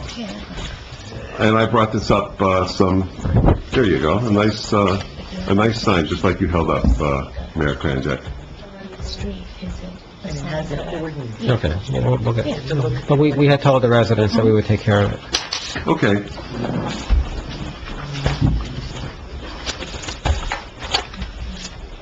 So quality of life, there's a whole list of things, and I think it would be a good practice to make a list as a council of things that could possibly make this town stand out and distinguish itself, rather than distinguishing itself over what it has in the last few years. I think that we can be innovative, we can be creative, and certainly, I've said this before, that we can certainly set the standard for other towns, and we should. If you're just a little bit better, then another town, I think you'll stand out in a very good way. If you're a lot better, you'll stand out in an even better way. One of the ways to get ideas is to visit other municipalities that may not necessarily be in the country, in the United States, and take note of how they run their affairs there.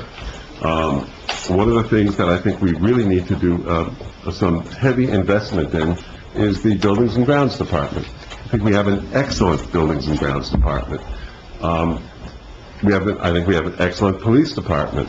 And if we invest some monies in that area, if we can get some more equipment, if we can maybe even think of ways where we can keep the leaves off the street and give taxpayers a break if they have some sort of mulching on their own property, that certainly would be an excellent thing. People, we have the leaves, they're all blown off onto the street, they cause a hazard for traffic, and at the same time, their yards are depleted of nutrients, and then they go out and buy chemicals and put them down. So I think that if there's a way that we could encourage having some environmentally sound way of doing something with those leaves, it would be good. And I think that we could probably do some research and set the standard. And other towns would say, hey, look at what Englewood Cliffs is doing. As far as our recycle center, I think we should do a heavy investment in the recycle center. It's out in the open. A lot of non-residents will dump there, but I think that we have such a great department that they deserve to have the funding to do something different, where it can be a little bit more efficient. And when we do deposit things, they are deposited and they stay there.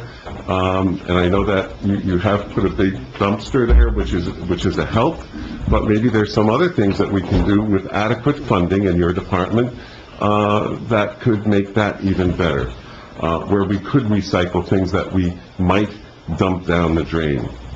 One of the other things I would put on the list is the constant monitoring of water. Water is something that we all drink, and I think that the residents in town deserve to have a constantly updated status of the chemicals that are in the water that is coming into each house. These are just some things that we can do that will increase the quality of life. A cable access television station that would be totally non-political would be an excellent addition to communicate with the residents. Unfortunately, the town has been in this quagmire over the last number of years through personal vendettas and personal dissatisfactions, and people haven't really risen above and looked at what we can do to be innovative. And I hope when the new council comes on, that list will be made and it will be compiled by the residents, so we can, as a group, work towards a better community. Littering is a problem in town. I could go on with this list of things that we could do. I'd also, and I do believe that the former Mayor Parisi, I remember getting a letter about something about improving a downtown. This town has really no downtown. The C-Store is our best attempt to have a little shop, and the couple that run that C-Store are a very nice couple, and I think that if we're expanded, or if we could encourage some more storefronts in a limited way, that would be another thing to increase the quality of life. We have a lot of senior citizens in town. We like to have things that are more local, and I think that's a very possible thing to do. I'd also like to see a liaison and a committee established by this council that would be in constant communication with the landowners along 9W. I think this was done many years ago, and I think that led to the success of having our $1 trillion mile. And I think that that's something that's been lacking. We've turned a lot of residents and developers off, and they've made threats and had lawsuits. I think we have to have a position in this town where you're going to be in constant communication with every landowner, complimenting them when they are when they're keeping their land nicely, and being critical when they're not. I think all of these things are reasonable. I think that a lot of people have had so much resentment that they haven't seen beyond their noses, and that's a sad commentary. Thank you very much for your attention. Anybody else wishing to be heard? Yes.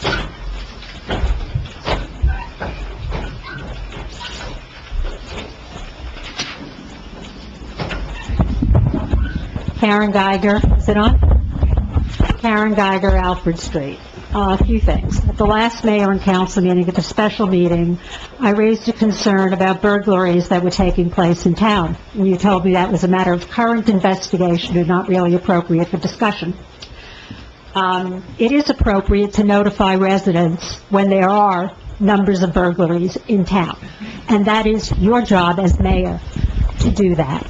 A week has passed, there have been no notifications. I don't know whether there have been more burglaries or not, but we as residents have a right to know when this is happening, and it is important to know that so we can take measures to make our own properties less vulnerable to crime, such as putting on lights, keeping our alarms on, if in fact we have alarms, locking our cars and making sure they're locked, and all of that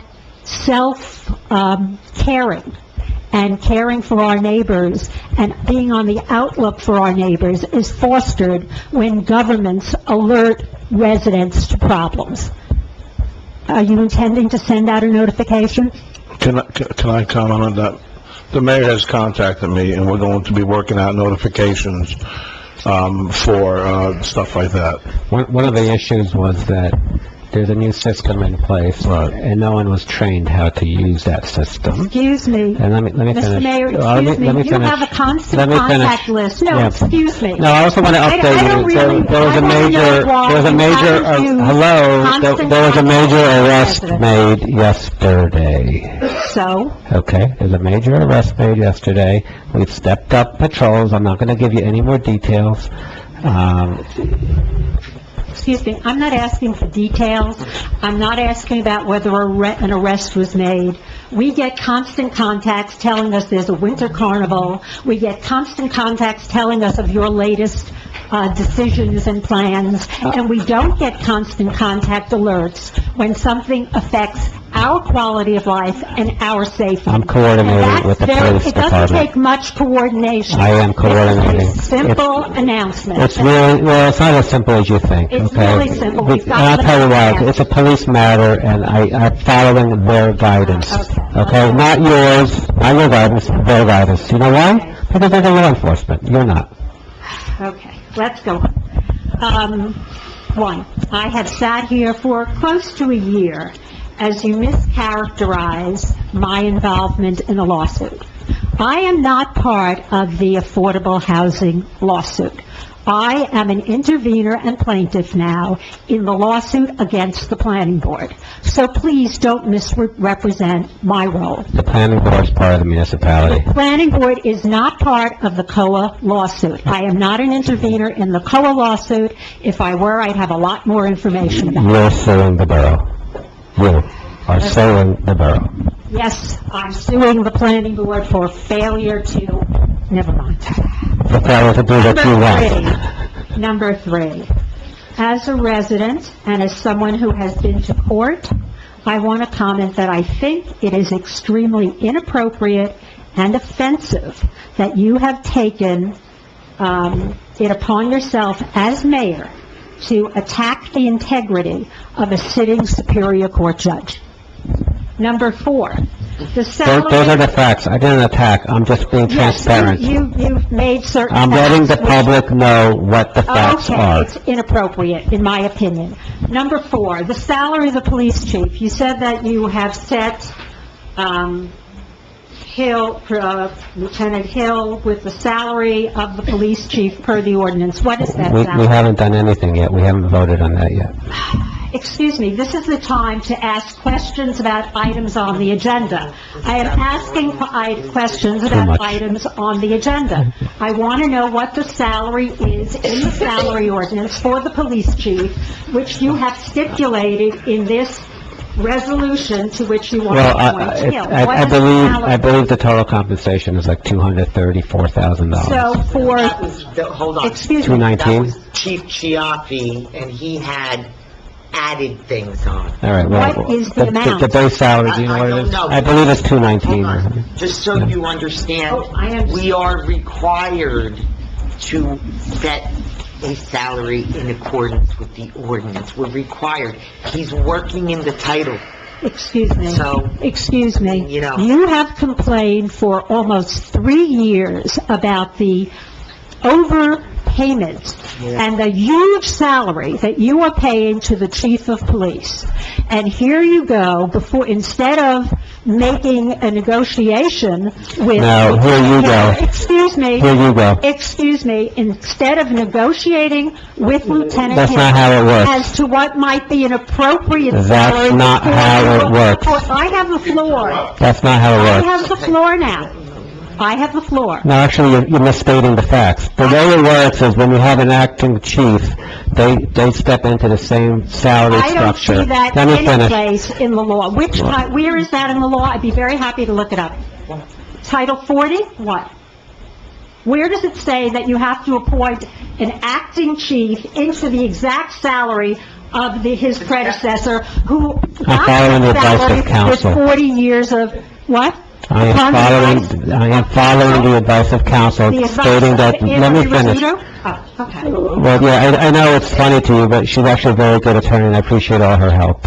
I'm sure you do. So you understand the salary ordinance, the borough clerk just showed me, says $190,000. That's what it says for the police chief. So you're paying $190,000. Excuse me, he's being appointed as acting chief. Let's be clear here, okay? He's not being appointed as chief. I understand that. Because he is the OIC from October, he is working in a title for which he is not being paid.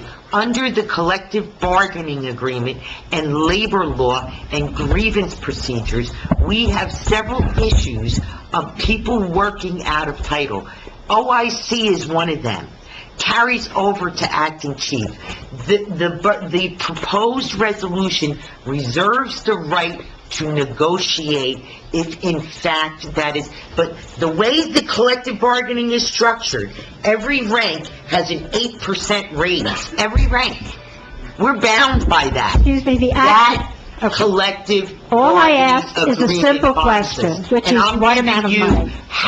I'm giving you a small little percentage of the work I've already done to look at this, including consulting with the labor attorneys.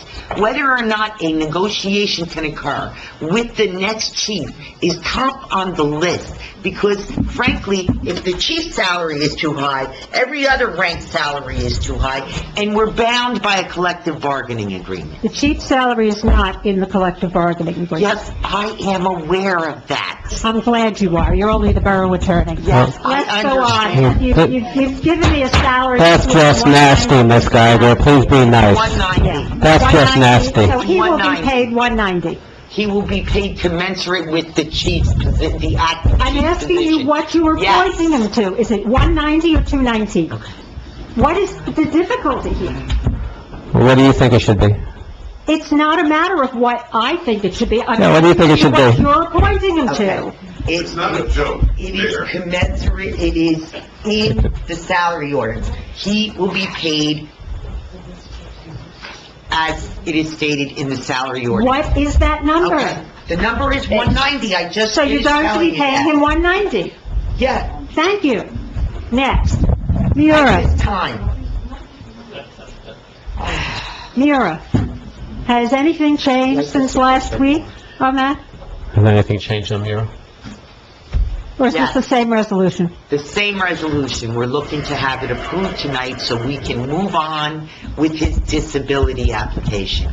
Yes, we want, We, the borough attorney is recommending that the council adopt the resolution approving the addendum to the settlement agreement so that his disability application can be processed and he can retire off of our So you are books. recommending changing the terms of the settlement agreement to eliminate the provision where he wasn't allowed to return to work, which was basic Correct. inherent with the settlement agreement. Okay. It And is part of the part of a condition settlement agreement. that was signed It is and a- approved. It is a part of a settlement agreement. And it was signed by That's him. why Okay. the change to it is here before the mayor and council. There's no secret, okay? So the mayor and council gets to decide, do we keep paying, Captain, Mura, who cannot retire with that provision in there? He can retire, but he can retire on a regular retirement. Right, Not on a regular retirement. disability retirement, Right. which will cost us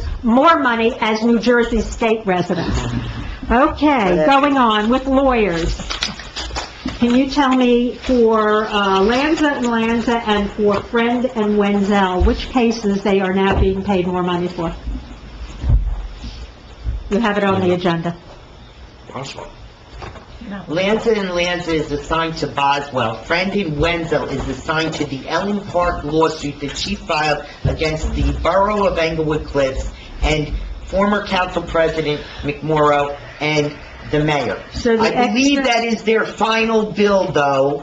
I'm not quite sure if that case is over.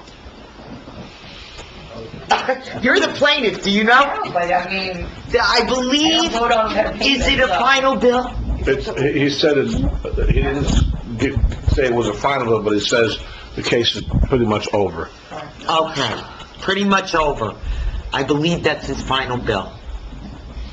Or close to his And final Lanza bill. and Lanza is just for Boswell, not for any other related matters. He's not got any other litigations. Boswell Or any other Engineering. related matters. It is solely to pay his bills regarding the Boswell matter. I mean, I'm asking, That's what the resolution reads. It says right on there. Okay, that's how the as long as that's all it's for. Okay. Transfer of funds, engineering services for $20,000. Why were we short? What is this extra money for? Yeah. What was that again? I didn't hear her. $20,000 is being added to the line for engineering services. Why? Well, they went over in the general engineering. Why? Well, some of it's litigation, which would be Mora Road, which is the Boswell.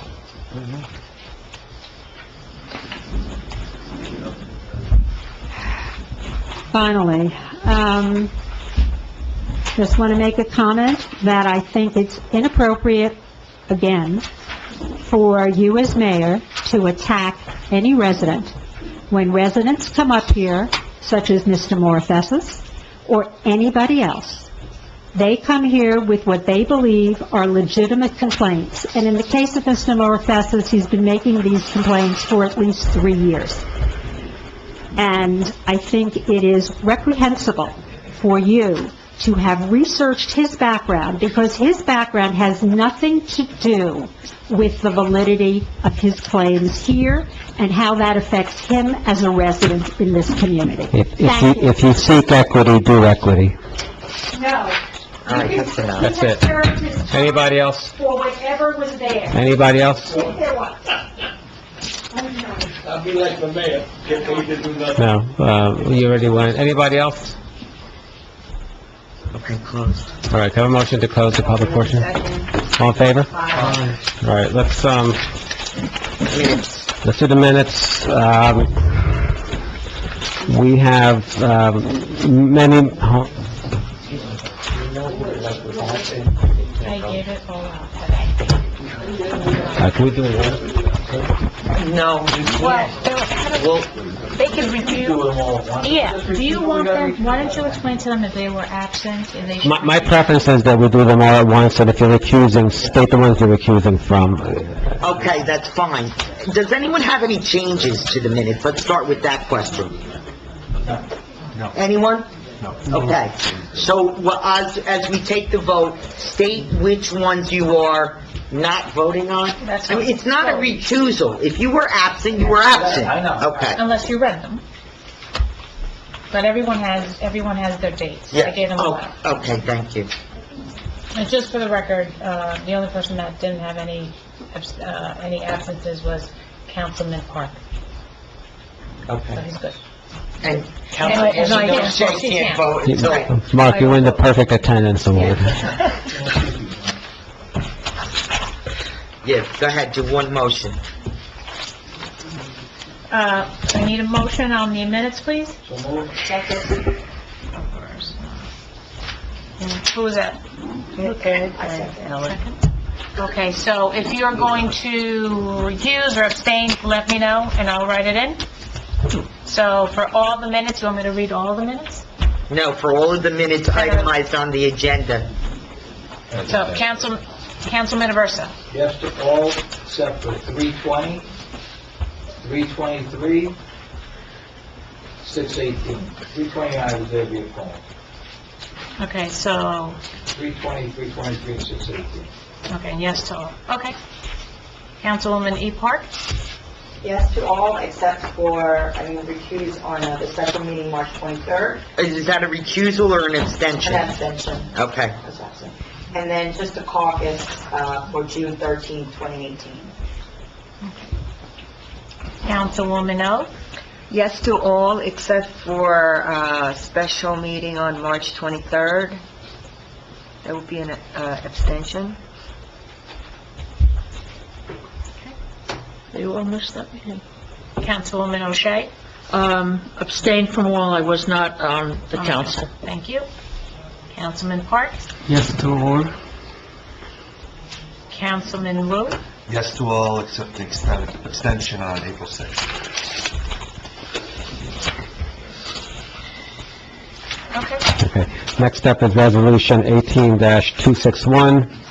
It's the payment of claims for the period of November 30th, 2018 through December 12th, 2018. The total of $2,142,739.98. Have a motion to approve that. So moved. Second. Have a roll call, please. Councilpersons Aversa? Yes. E. Park? Yes. O? Yes. O'Shea? Yes. M. Park? Yes. Wu? Yes. You want me to continue, Nate? Resolution 262, authorize not to exceed increase for Labor Council Ruderman, Horn, and Esmeralda. I need a motion. So moved. Second. Councilpersons Aversa? What is this for exactly? Can we just have a total labor or something specific? I just, Total, it's the labor threat. it's labor-related, I mean, because he did some litigations, and he's doing some, employee investigations, employee We're complaints. trying to get some money back from them. Yeah, no, we're not getting any money back. He refused. Anyway, it's under his labor contract act. So is this amount he's currently billing for, or just anticipating? This is the amount that he's been owed for several months. This goes all the way back to July, August, yeah, it's outstanding. And some, for the month of December and November, December, which I included in this. Okay. Yes. Is that your vote? Yes. E. Park? Yes. O? Yes. O'Shea? Yes. M. Park? Yes. Wu? Yes. 263, authorize not to exceed increase for Special Counsel Brandon Wenzel. Need a motion? So moved. Second. Councilpersons Aversa? Yes. E. Park? Recuse. O? Yes. O'Shea? Yes. M. Park? Yes. Wu? Yes. 264, authorize not to exceed increase for Special Litigation Counsel on Affordable Housing. I need a motion. So moved. Second. Councilpersons Aversa?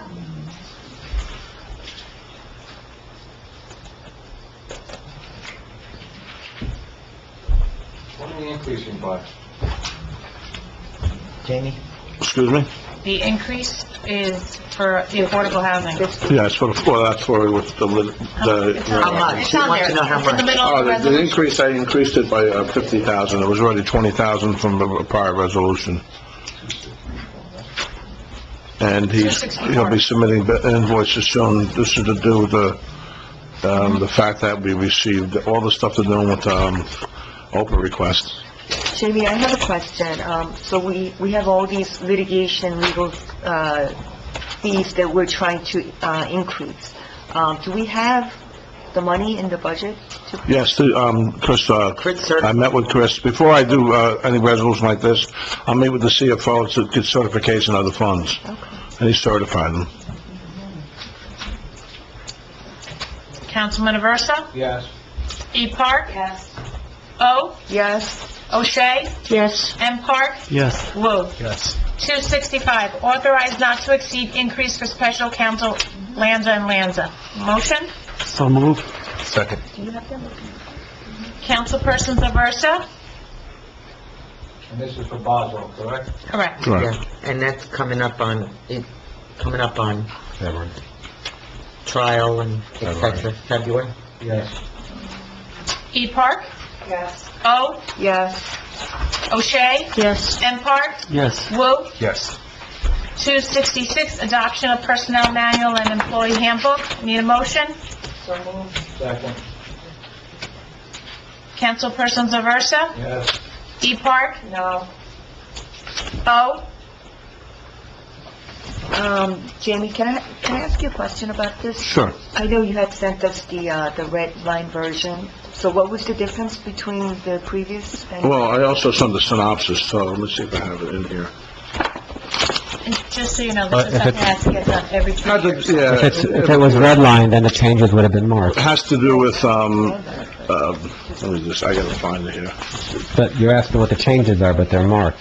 I understand that, but I'm just asking you to... I know. So these changes are recommended by the mail. If you don't comply to the changes, then you're not in compliance, and then they whack you pretty hard with the premium. Some of the changes that also included, Yeah, I have, were rights notice, breastfeeding, social media, Yeah, use here of it is. borough email, use of the borough's internet. Right, it's right here, I have it right here. Jamie, what you sent around showed additions and deletions, right? Yes, it showed everything in red line, but I vote yes. Jamie, thank you. thank you.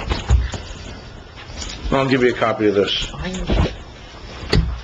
O'Shea? Yes, of course. M. Park? Yes. Woo. Yes. 267, authorization to transfer budget appropriations. I need a motion. So moved. Second. Councilpersons Aversa? This is typical of what we do every year, correct? Yeah, at the end of the year, they call it transfer day, November 1st. Got it. Just making sure, yeah. Right. Yes. E. Park? Yes. O. Yes. O'Shea? Yes. M. Park? Yes. Woo. Yes. 268, authorized signing of addendum to settlement agreement between Borough Michael Choppy and Scott Mura. I need a motion. So moved. Second. Councilpersons Aversa? No. E. Park? No. O. No. O'Shea? Yes. Can I say something when I vote? Yes. You're not supposed to. Well, I would just like to say that I think it's very important that we get rid of this. At the end of the year, we're paying this man a captain's salary. Rather than sign this paper, we need to get rid of it, start fresh for next year, and we shouldn't leave it hanging for the next council to have to deal with. M. Park? Yes. Woo. Yes. Mayor, it's a tie. I've been very steadfast in my position on this, that we negotiated a settlement. We paid money. We had advice from our labor council. The advice turned out to be wrong. I negotiated a settlement based on that advice being right. I'm going to vote no, because out of principle, I'm not getting the benefit of the bargain for this town, and I asked for Labor Council and for Mura to kick money back to the borough, because it's the right thing to do. Does not pass. 269, resolution authorizing selection process for promotion for chief of police position. So moved. Second. Point of order? Can I have a vote? Are you going to acknowledge the council? It wasn't raised the right way. Point of order, please. For who? Okay, go ahead. So, listen, I made all my little notes here. You know how I feel about this resolution and this ordinance. I don't agree with it. You've been in power with a majority council for 3 years now, and what time did you ever bring forth this ordinance or anything like this? Resolution. No, we're not. Resolution. That was beautiful, Ed, but hold your thought, because that's not the one that we're talking about. I'd like to wait till I get to that one. Okay. I got a preview. We have a point of I got a preview, but we should also add in that I never hire anybody that paid us. Okay, keep going. That was beautiful, Ed. I don't have a 269. That was the one that Anne Marie handed out in closed session. Well, in closed session, it was assigned a number of 272, I believe, but it's really 269. I have 269. We have a 273? We have a Yeah, 273. 273 is This is the add-on. It's really 269. 269 for the police. Appointments and promotions? Yes, Yes, Process. there's 3 pages. it's 269. I got it. Okay, so let me read it again. What happens when We have a motion and We a have a second. motion and a second for resolution authorizing selection process for promotion for chief of police position.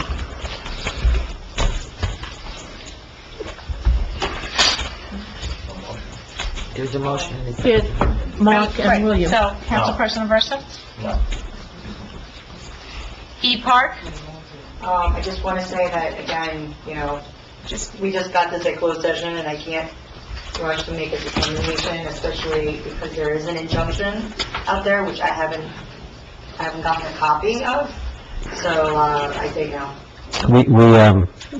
We had ample time to read it in closed session, ask questions, and get advice. You can make your decision right now? No, that's actually not what I said. I said, let's take 10 minutes in silence and read it. It's only 3 pages. Most people could read it in 5. And Councilwoman Park, it's my understanding that per my direction to the clerk, the papers were sent yesterday. I didn't get it. Okay, it's okay. It's fine. I understand your position, but I just want to say the clerk did send the papers. All right, so what do we have so far? Okay, 2 noes. Councilwoman O? For the same reasons, I'm going to vote no. So if I gave you 15 minutes to read it, it would have been okay? Go ahead. O'Shea? Yes. M. Park? Yes. Wu? Given this is just detailing what we already have, I vote yes. Mayor Kranjak? Yes. It passes. 270, appointment of litigation counsel for the Borough of Englewood Cliffs in matter of Englewood Cliffs PBA Local 45 versus Borough of Englewood Cliffs, docket number BERL 008732-18. I need a motion. So moved. Second. Councilperson Aversa? Yes. E. Park? I'm a little confused again. If we're gonna appoint him, is this ongoing, or is this something you guys? This is the new case. This is a new case. Right. And The mayor's just complaining about how he doesn't want to pay the man, and I now know. we're gonna do another... But he is a labor attorney, and this is a labor, it's filed by the local 45. Do we have any other special litigation? Yes, Eric attorneys that we Bernstein. could, I apply? abstain. He was not available when we talked. See, that's the thing, is that we have very short dates. Fetterman is available. We have Eric Bernstein as the other litigation counsel. We can't get him, whatever. I abstain. Rudderman has already worked on the papers. It's already done. O. So, are you going to make, I know the, ordinance for the pay, for play is coming up next. Are you going to apply that same ordinance to Bernstein? Are you going to check him out to make sure that he didn't give any money to our campaigns here in Englewood Cliffs, or to the county, or to the PAC? Is that same rule going to apply to him? Every person who's going to, so we're still on 270. Correct. Your question is sort of more like on 271 and the pay-to-play ordinance, but let me just say this to you. There is a new public notice out for the RFQs. Everyone who applies, no matter who they are, has to comply. What I'm trying to ask is, with that, so can we do this resolution after the ordinance? I'm sorry, which resolution? We're in the middle. We're on 270. Vote on 270. No, I'm talking about the appointment of the special litigation for that the new PBA. He already has a professional services agreement. He has a contract with us already? Rudderman?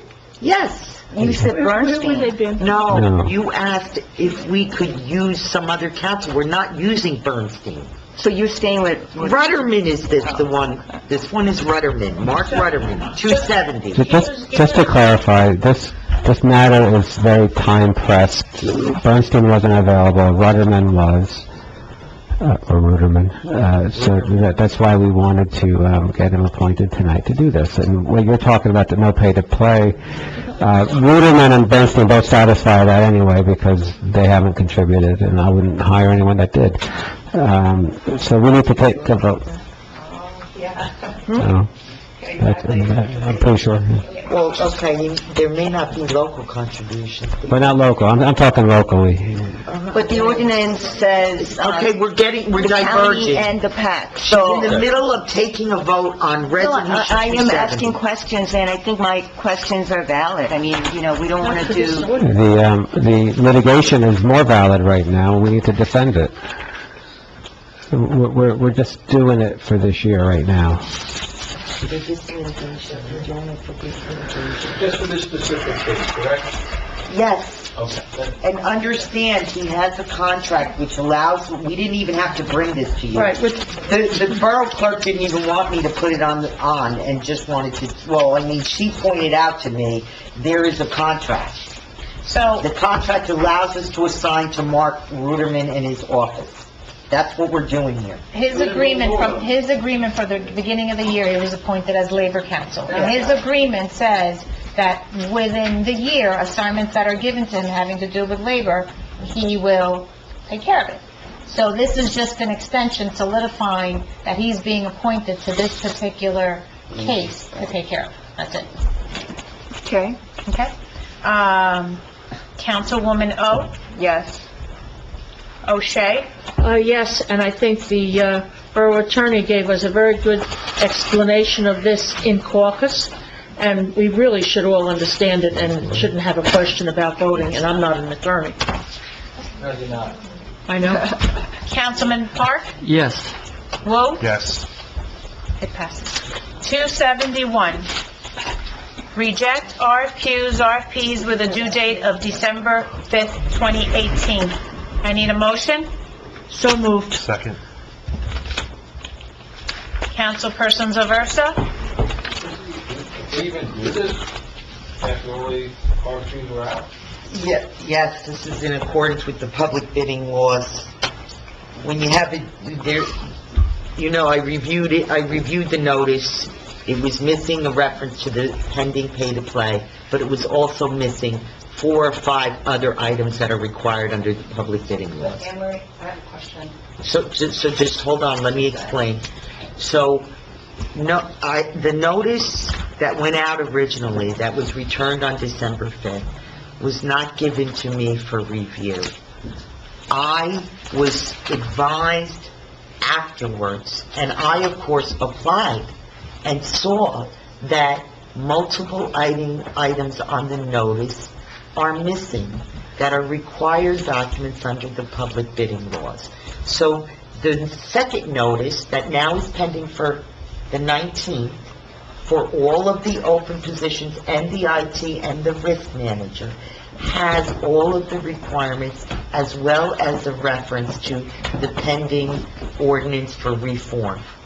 Well, that's not what we're talking about. We're not so what talking do you- about missing items on the advertisement. Yes, We're but- talking about serious problems of putting the RFQs out there and then introducing an ordinance that would preclude certain people from getting the appointments, and you're now re-advertising, and you're adopting it on the same day. I think you just... This is totally not... One at a time. Many different One at a time, please. Many different levels, Anne Marie, and you know it. Please You know explain to it. me what you're talking about. Because she actually, Don't Anne Marie act like you actually... don't know what I'm talking No, about, because I know you don't feel comfortable. Re-advertisement. Hold on. Anne Marie did a real good job just now explaining it. She's always done a very good So job. just now, if you can, tell us what your specific issue My is. specific issue, I told you, Anne Marie, is that we put the RFQs out on November, what was the date? I could give you the timeline. November, I think it was 2 weeks before December 5th, right? Okay, 20 days. 20 days? Okay, so November, what date? 19th, we put the RFQs out. November 19th? I believe that, Cutoff was December 5th, right? right. So whatever date it was. Anne Marie just explained that the notice was deficient. Notice was But I'm not talking about the deficiency. So we're of the fixing notice. both. We're I'm fixing the talking about you deficiency. doing things backwards. You're now saying... I'm sorry. Anne I Marie. saw a problem with the borough. The borough issued a public notice that did not have the public bidding law requirements in Okay. it. Period. Okay. Didn't have the public bidding requirements. Anne Marie, Anne Marie, are you done? No. Can I speak? No. When you're done, I'm I'd not like to done, speak. because you seem to be as if I'm making things up as I go along. No one gave me the notice ahead of time to review. Everyone went with, this is the notice we always use. But you see, last year or the year before, when I reviewed this with Lizette, there was a separate document that was given to the RFQ responders that had all the public bidding requirements in it. This year, they did not do that. All they did was a notice. So the bidders were not advised of the requirements under the public bidding law. Anywhere. Anywhere. Are you finished now? No. Okay. And yes, there is a reference to the pending ordinance, and I am aware that there could be a legal challenge to the pending More ordinance. litigation, yes. I don't quite know why you're talking about that as far as the notice is concerned. Okay, Anne Marie, number Okay, one. because that's an ordinance challenge. Yeah, we didn't have a second reading on the ordinance. It's like you're... No, we're doing the adoption today, but Yes. you're re-advertising on the same day. I'm not with the future place, re-advertising, or- the re-advertisement of the advertised? RFQ went out last week. So when did it get public, when did it get in the paper? Today? Lizette, when did it go in? May I? Yeah. Okay, first, let me just Oh, my clarify goodness. something. The notice that went out this year is the same one that went out last year. Yeah. And with Catherine Steinel as well. I It was understand. approved, and it was sent out. I understand. Okay. It's wrong. Okay. That notice, it was then revised, and it was given to me by the borough attorney on Friday, December 7th. I posted it on the website. I sent it to the League of Municipalities, and today I sent it to the newspaper. Legally, we're not required to send it to the newspaper, but I took an extra step.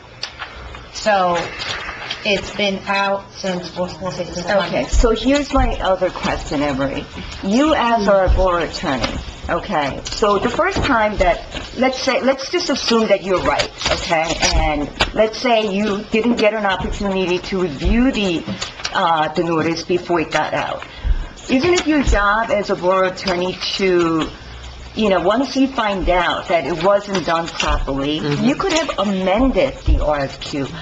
I submit lots of RFQs. You cannot do No, you an can do- addendum yes, to the you can. RFQ the day You before. can do You the cannot addendum. do an addendum to the RFQ the day before it's due. You cannot. Maybe Okay, not the here- day before. all right, So you mean you all right, didn't let's do have this. an opportunity to review the You're- RFQs for 2 weeks or The 20 notice, days? I've never looked at the Okay, RFQ. look, I don't know. It's okay. I think I understand what your issue is. That's one point. I understand how you explained it. It's fine. That's one point. We're voting. No, Let's have a we're not vote. voting yet, we're discussing. We're not sure what you're talking about. Discussing. She just told you that we're fixing a problem. You cannot You don't go want- backwards, okay? We're not going backwards, we're fixing it. No, And you we're cannot say rebidding it. whoever gave money in the last 4 years to... That is your discussion on the ordinance. We are doing a resolution now. I do not know why you are raising your ordinance objection. Because I know why she's raising it, because it's such an important thing to her, but let's just finish this vote, and we'll talk about that after. We're rejecting the bids appropriately. The notice was not complete with the criteria required, particularly under the public bidding laws. And the documents required, vote no then. I have a question though. Procedurally, Where are you we think now? it's okay? Procedurally what? The resolution? Yes, it's absolutely procedurally okay. The resolution All right. is rejecting in our... We have a motion, we have a second, please have a vote. Councilperson Zaversa? No.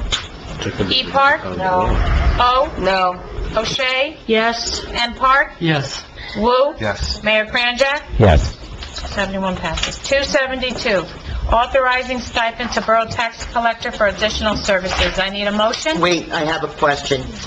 This was reviewed by me last week with the tax collector and then reviewed by me with the borough clerk, but I don't think I put an effective date in. When are we getting this software? Is it this year or next year? We implemented this year to be used in 19. So you want me to explain to the governing body? No. What I want to know is, when are we paying him the stipend? In 2018 and 2019? No, 19. Okay. So please, I would like the motion to amend to make the first stipend payable in the year 2019. This came across my desk today, and I did it today, along with Yeah, he won't many give other us, it things. won't be till 19. Yeah, the bill is in 2019. What do you mean first stipend, is more than one, or just the one? Well, it's an annual stipend and an annual, but you know, I think you re-up your stipends in your salary ordinances, correct, Lizette? Every year you do it, right? The stipends, I don't either in the salary ordinance. I remember doing it in the salary ordinance. There were Put it several up stipends. for some, like for Kathy, sure, yes. Okay. Okay, so in other words, this is a stipend for him providing software and 1 year. providing software forever, the program. Want me to explain? Go ahead. Lizette knows what she's doing. It's a program that we need to have, it's a license that we pay for, and the company that we have now has gone up to $1,000 for 2019. They're going up every year, little by little. And your His program- company has the same program, but better, and he will give us the program for $750, which is a stipend, plus he will be there whenever we need assistance and will guide us through any questions and support. Basically a one-year deal. That's 1 what I'm year, asking. yes, correct. They, 2019, $750. Right, but... Right, but then the following year, if he's going to continue to provide support and maintenance. This again, 20... Yes, right. I understand, that's what I'm trying to say. It's a 1 year. 2019. Right. I need a motion? So, second. Councilperson Zaversa? Yes. E. Park? Yes. O. Yes. O'Shea? Yes. M. Park? Yes. Wu. Yes. Resolution 2018-272, which was added, resolution appointing acting chief. 273, please. 273. No, we didn't use 272. Yes, we did. Oh, we did? Okay, 273, I apologize. Sorry. Once I got back on... Right. Sorry. 273, resolution appointing acting chief for the Borough of Englewood Cliffs, and the recommendation is Lieutenant Hill. I need a motion. So moved. Second. Councilperson Zaversa? What's the time frame on this, just till we hire a new chief, is that... Yeah, I mean, interim is it actually is sort of by operation of law. When you appoint a new chief, the acting chief is no longer the chief. You'll have to deal with it, though. You know, if it's not him, you have to deal with him, he's back as a lieutenant, or he gets whatever. But, yeah, the acting chief title disappears by operation of law. Anne Marie, I have a question just on the salary. Is it from this point today until December 31? Oh, it's pro rata. No, we'd be back. Retro. Oh, I see. From October? No, acting chief, we have an issue with him working from October 11th forward as the OIC. He's still, his claim is for the chief's salary for being the officer in charge. But this is acting chief, it goes forward from today. We have to keep the title separate. It's the same amount of money. So what's the difference between OIC and acting chief? The acting chief title is actually a title recognized in the police hierarchy stuff. The OIC is a statutory thing for when you have a chief, a vacancy in the chief. And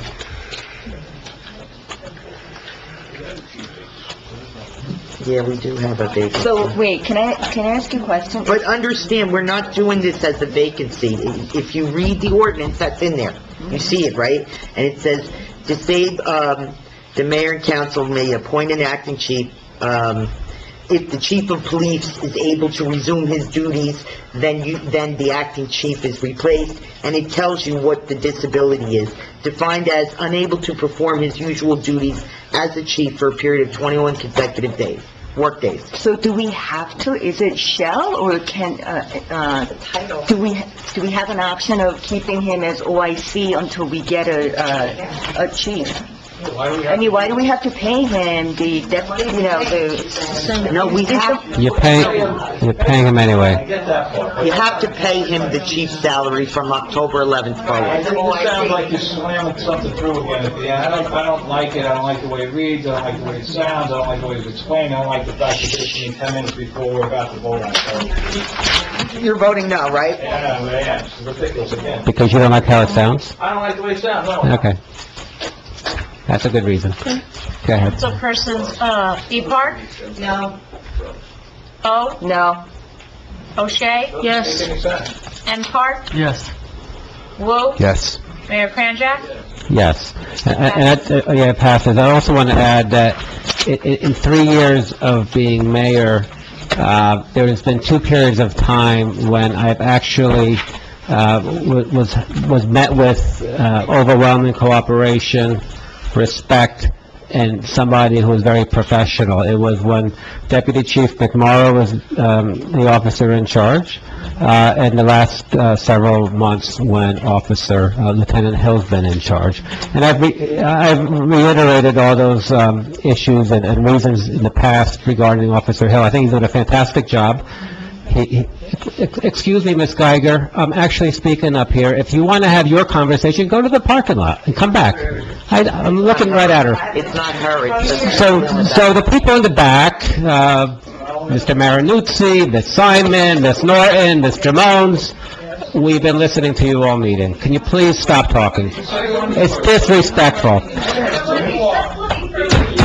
So what I want to say is, I want to publicly thank Officer Hill for coming into a very difficult situation that he did not cause. In fact, throughout his tenure as lieutenant, we've seen actual professionalism from him at every turn. And what's really great is, even on the recordings, we hear him actually recorded by the chief, where Lieutenant Hill is actually doing the right thing, saying the right things to the chief, and he's to be commended for that. And I hope this council remembers that he's actually helped us tremendous. Ms. Norton, really, you're going to get thrown out of here, then you're going to be complaining, so I'm in the middle of a discussion here. So, you're out. You're out. You're out, really. You're out. Leave. Leave. It's disrespectful, because I was actually complimenting one of our officers, and if you had an ounce of respect in you, you'd listen to someone get complimented, okay? Thank you. Okay. Yeah, of course, because everything's been humming along very nicely for the last 2 months. All right. No, but you caused the problem before, and you caused the town. Excuse me, Oh, my God. You're gonna make that. You get out. Okay. Oh, my God. Officer, please remove Mr., what's your name, Di Gregorio? Mr. Mayor, with you first, Mr. Mayor. He's been disruptive. Miss Norton is next. And Miss Simon is caught on her heels. And I would like to... Officer. I would like to hear what you were going to say. My vote was not anything against Lieutenant Hill. I think he's done a good job, and that is not what it's about at all. So I don't want you to think that or interpret it as anything other than being supportive of him. I think he's done a good job as well. Okay. Okay, well then vote to do the right thing next time, okay? Thank you. I voted the way I voted. Do you want to knock it? Knock it. Okay. I am knocking Give it. little comments to yourself. I am knocking it. Okay, we have an ordinance, Mayor, the public hearing to ordinance 2018-18, public contracting reform ordinance. Open to the public. We need a I motion. need a motion to open public discussion. So moved. Second. All in favor? If there's anyone from the public who wishes to be heard just on ordinance 2018-18, public contracting reform ordinance, you're welcome to come up after you're recognized when you raise your hand. Anybody wishing to be heard? Yes.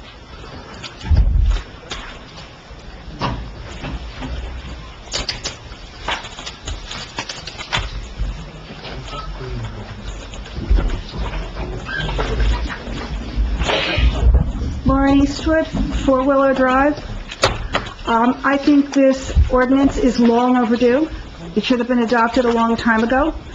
Under the previous administration, if you compared the appointments list to the campaign contributions list, it looks like they were selling appointments. They were. I also want to make it very clear to everyone who seems to be very concerned about the possibility that the Republicans were doing this, that I know where all the money came from because I'm the treasurer, and not one penny has come from one of our professionals. We don't take money from any of our professionals. It would be returned if it was offered. You good with that, Mr. Marinuzzi? You got problem with me? Yes. I just got this. No, you gotta come up. If you wanna come up, you come up. We have no agenda. Could you explain to us what this is about? The agendas ran out? Mayor, I was told there was some correspondence sent about the RFQs. Can we have that? Yes, we got three correspondences from three different people who applied for the RFQs. And Jamie wanted to send it out. I said I haven't even looked at it yet. We were busy all day, and he has it to send to you. So when we can get it after we see? Do you want it? This ordinance, does that make Well, any sense? okay, No. Something in there that we all need to see. No, you're right. So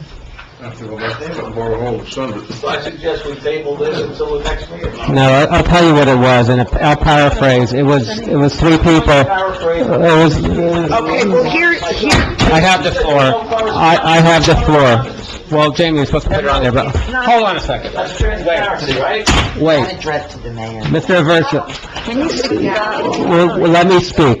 There were three letters received, two people who were objecting to this ordinance, not surprisingly, were former appointees by the former Parisi mayoralty. So it's not surprising that they would object to a no-pay-to-play ordinance. And then the third person, I don't know who that was, but... I don't know who she is either. But that's basically in the crux, they were objecting to it. And there were, It's illegal. James, did we address the mayor? if it's... Well, let me ask you, hold on a second. In principle, Gloria, do you object with people, not being appointed if they've made political contributions, which are perceived to actually buy that office? It's people's Yeah, personal right. It's a yes or no. To their But political... this is you, Gloria O. Are you okay with people buying their offices? You know what? Nobody's buying their appointments. I Are you okay with people, being... You're such a weenie, really, you're such a weenie. Well, that's, I'm gonna ask our borough that's attorney. very mature, Councilman I Aversa. wanna hear her opinion. That's very mature.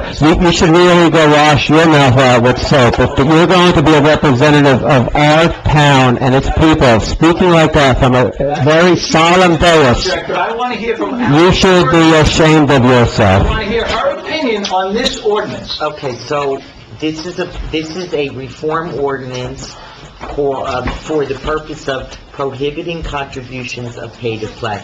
I'm not aware of the United States Constitution guaranteeing the right to contribute to political parties. You don't think people could contribute to... No. I think you're confusing what the Constitution says. I didn't say Constitution, I said Constitution. Yeah. People are free to give money. They're free to give money, and we're free not to hire them because they give money. And the state of New Jersey in 2006, hold on a second, please. Ed asked a question, right?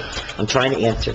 The state of New Jersey has the pay-to-play. The state of New Jersey authorized local municipalities to issue pay-to-play reform. That's what this is.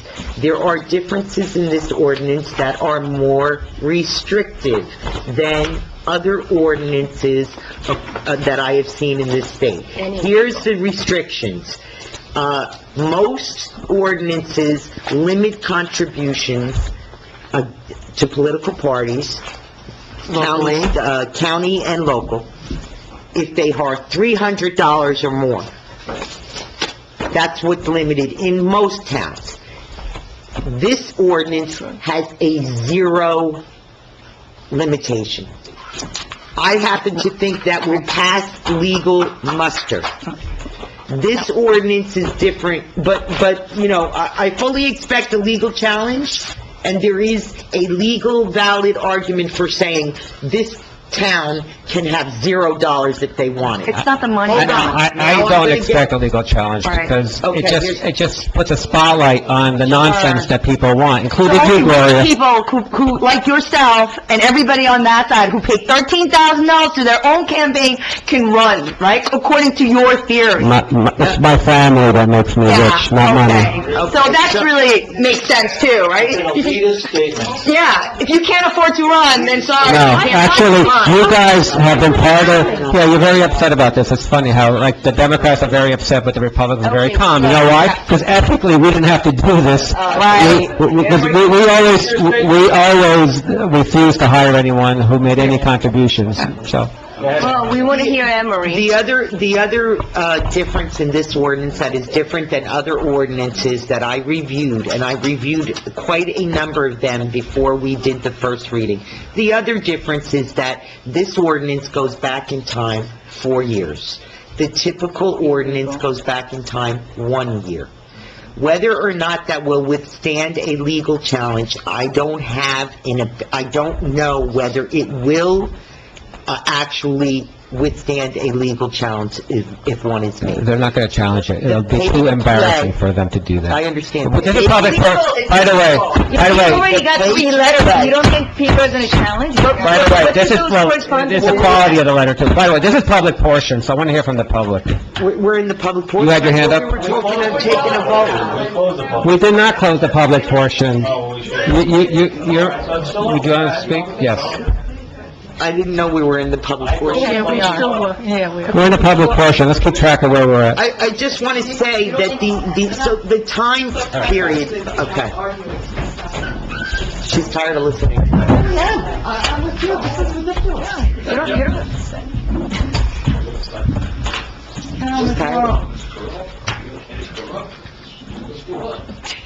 Come on, Tony. Go ahead, Val. You don't have the floor. I know I don't, you're right. You're going to have to leave. Officer, please leave. Go to bed. That's ridiculous. Tell everyone. I'll let you say good night before I go.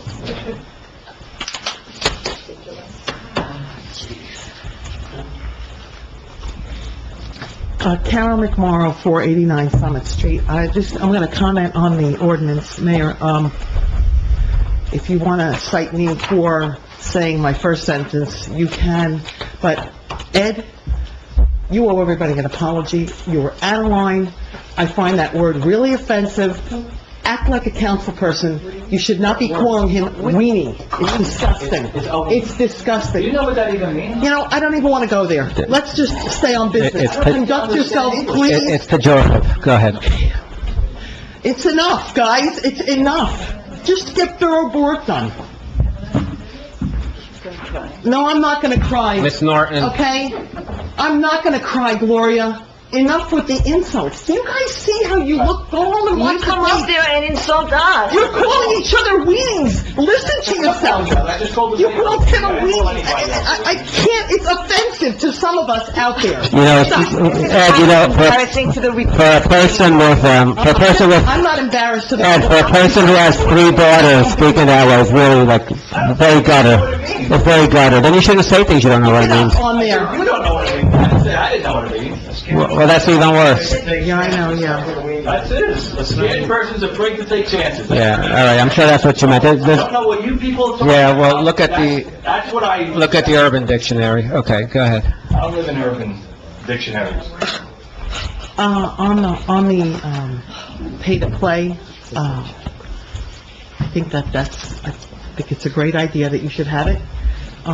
This has always been a subject of discussion on every level, whether it's municipalities or county level. I know it was a big discussion many years ago, on the county level as well. And, obviously, some people are for it, some people are against it.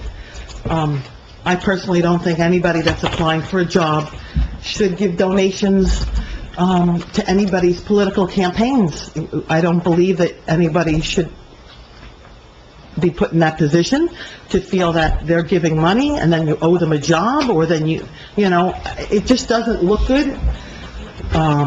Optically, somebody giving money to a political campaign and then getting a job in return optically looks really bad, and I just think that I think it's a great thing that you have a pay-to-play ordinance. I think it should be as strict as possible, whatever the law allows you to have. I don't know what that is, but whatever it allows you to have, I commend all of you that would vote yes for this, you know, and that's all I have to say.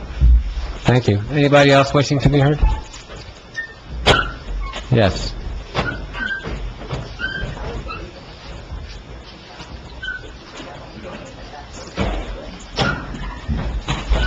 Deborah Sabari, 106 Hollywood.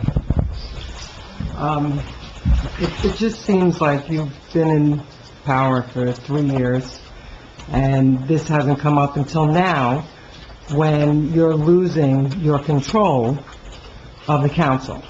So, I really don't understand why now this is being rushed through, so that you can control which professionals are hired by the Democratic majority come January 1st.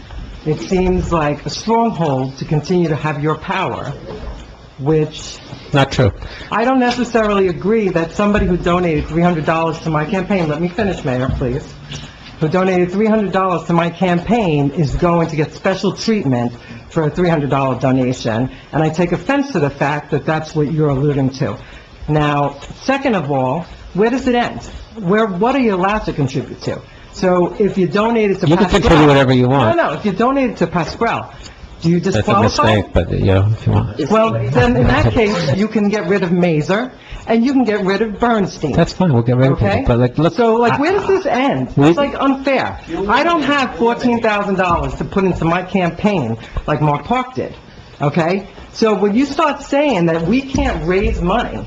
You can raise money, you just can't give jobs in exchange for raising money. Let's be clear about this. You know, but... I know that's not how the system works around here, but... If that's what this council as a whole, Mayor, if that's what this council as a whole votes on, and that's what they want to see, Clean it up. okay, then it should be going forward. It should not be going backwards. So I'm not necessarily No, saying... it's right now, it's right that- now. We're appointing people in January, it's going to apply to them. Well, I understand. That's that going you're forward. making rules today that affect the future board, okay? I was actually surprised that we didn't have it. So when I Oh, found and out... for 3 years? You Yeah, didn't realize that? Because no one For 3 contributes to my years, campaign. It wasn't an issue, but today it's... Yeah, that's right, Alan Swell, Okay? yeah. So, I mean, if this is something that you want to look at, it should be looked at going forward. You So, shouldn't look at- let me ask you a question. Do you agree with the principle? I don't agree with the principle totally. I think there should be a limit, but I don't think it should be zero. Okay? I Sure. think it should be more like 300, and I think it should be going forward. I think you're going back 4 years because you're trying to tie this Democratic council to things that, you keep complaining about that Joe Parisi did. I'm just Well, draining my little swamp here, and this is a big part of it. It's really offensive that you call this town a swamp. No, look at, Really? I mean, think about it. look at politically You know what I've swamp? gone through for 3 years. That's like a Chofsky property. That's a swamp. Okay. Well, he donates to Democrats, so you should feel good about it. You dropped something. You dropped something. Yes.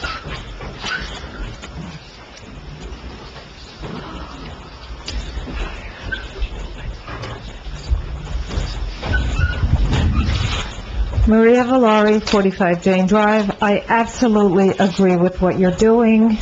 Nobody should contribute. If they're looking to get a job in a municipality, they should refrain from contributing, and I agree with it. Thank you. Thanks. Anybody else?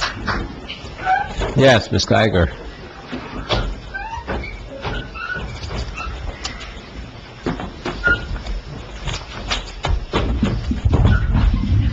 Karen Geiger, 270 Alfred. First, I want to correct perhaps the misinformation or the miscommunication that's being implied here about pay-to-play. Pay-to-play is state law. Every municipality in the state of New Jersey since 2006 is required to comply with the state's pay-to-play. The state, and we in Englewood Cliffs today, and for the last 3 years, and for the last 3 years before that, all the years since 2006 have been required. Every vendor who comes in with an RFQ is required to comply with the state's pay-to-play. So please don't present to the public that we have no pay-to-play and that you're doing a Hail Mary for this community. Number one. I think Anne Marie did a very good job explaining why we're doing it. I understand, Okay. I heard what she said, Right, and that's not what- you are spinning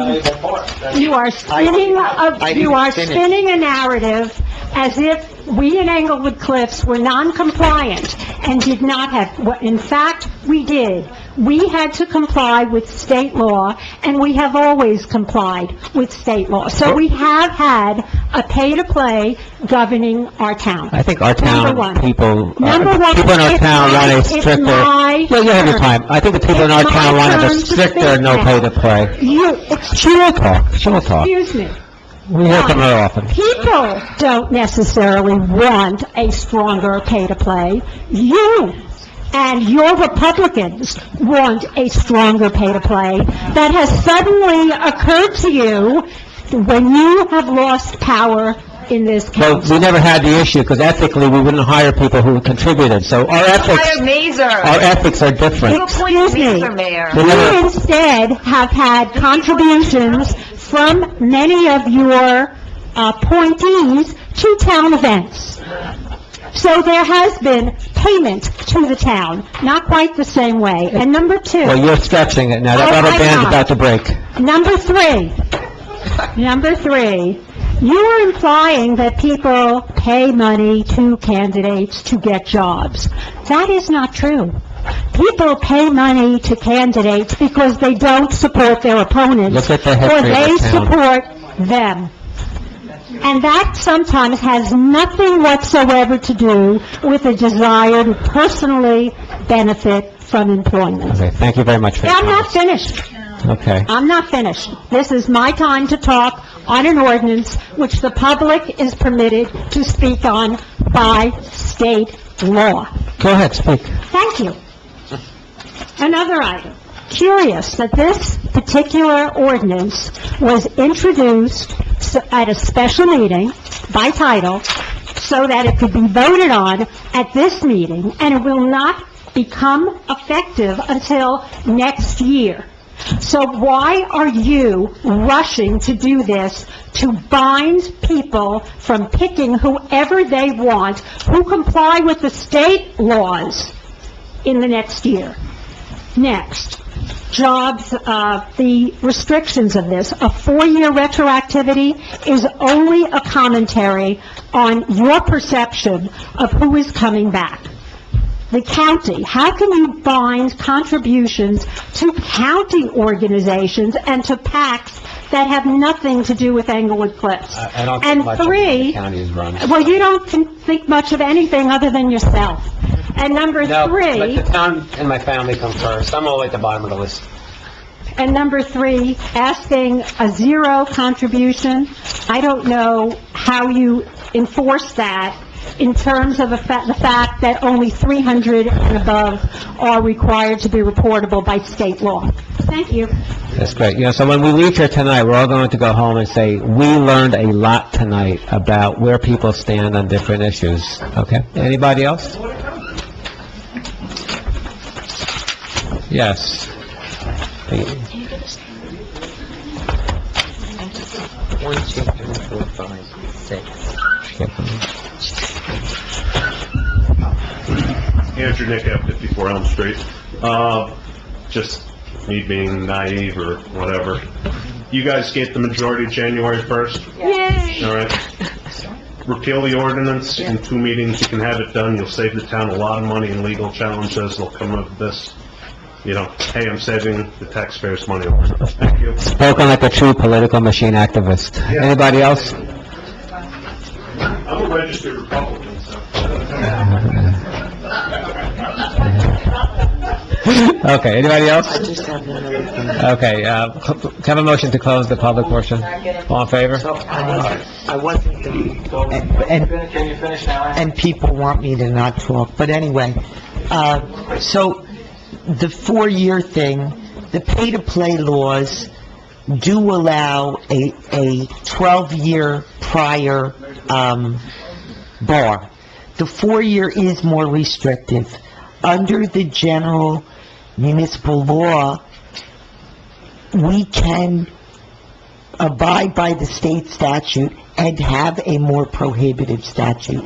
So there is a legal argument that you can do the 4-year, and there are other legal arguments that you can't do the 4-year. Well, what I'm saying to you is, I can't give you an opinion that it is 100% bulletproof in a litigation. That's what I'm saying to you. We have general municipal law that does allow local entities to have more restrictive. The fact that it's zero and the fact that it goes back is more restrictive. But the pay-to-play laws themselves do talk about looking back the 12 months prior. So here's the thing, I think we have the opportunity here tonight, hold on a second, we have the opportunity here tonight to set a real good example for the rest of the state, okay? People shouldn't be paying for their positions. So, Emery, I have a question. There's a huge difference between going back 12 months versus 4 years, number one. Number two, out of the 70 municipalities in Bergen County, do you know of any other borough that has this restrictive, pay-to-play ordinance where even if you gave $1, you're precluded from getting a job? Do you know of any? I don't know of any town in Bergen County. I did not do a survey of all of the pay-to-plays for 70 towns, and you wouldn't want me to because you'd have to pay a whole lot of legal fees. It's ludicrous to think that somebody's going to anticipate a job for donating $300. I'm sorry, it's a ludicrous job. This is just a political ploy by you, Mario, because you lost control. It's sour grapes.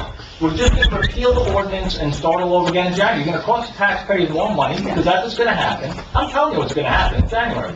So I'm giving you a little heads up, Mhm. so you know. And eventually, I think- we're going to appoint the people Well, that we want. you're free to vote however, Decision. you are free to vote however you want, but historically, this town has been rife with corruption, and this is one of the reasons, okay? People have voted for change, we'd like to give them the change, allow us to do what we think is right, because that's what they asked for, The ones in the back row there? everybody. You pointed to them, I think it's pretty funny. You voted for it, not Yeah. 400 who voted for yourself. Okay, there we go. So, that's what I'm asking. Table this ordinance, bury it, and let it go, because it's gonna be repealed come January anyway. I'm telling you. You're free to do whatever you want, but that was very good, Ed, because you did that without any kind of foul language. I appreciate that. Thank you. Okay, so, I have another question, Mayor. So, I know where you are with this ordinance. I'd like to hear from Councilman Park and Councilman Wu, what they think of... How about Councilwoman O'Shea? Okay, maybe, Mary too, after they speak. I'd like to hear from that side of the room. I'm actually calling for a vote, and then No, you'll hear no, where they stand when they vote. No, we're having a Let's discussion. have a vote. No, We're having a discussion. I'm bringing the discussion to... Joe, what's your opinion on Go this? ahead, guys. Let him speak. Anne Marie, can you elaborate further on the 12 years? You said that's 12 months. 12 months, right? Okay, so it's not... sounds good. 12 years is even longer. Okay. So your opinion on the time frame is that you don't know, right? It could go either way. I don't know that the more restrictive time period, more restrictive, I don't know if it would withstand a legal challenge, that's correct.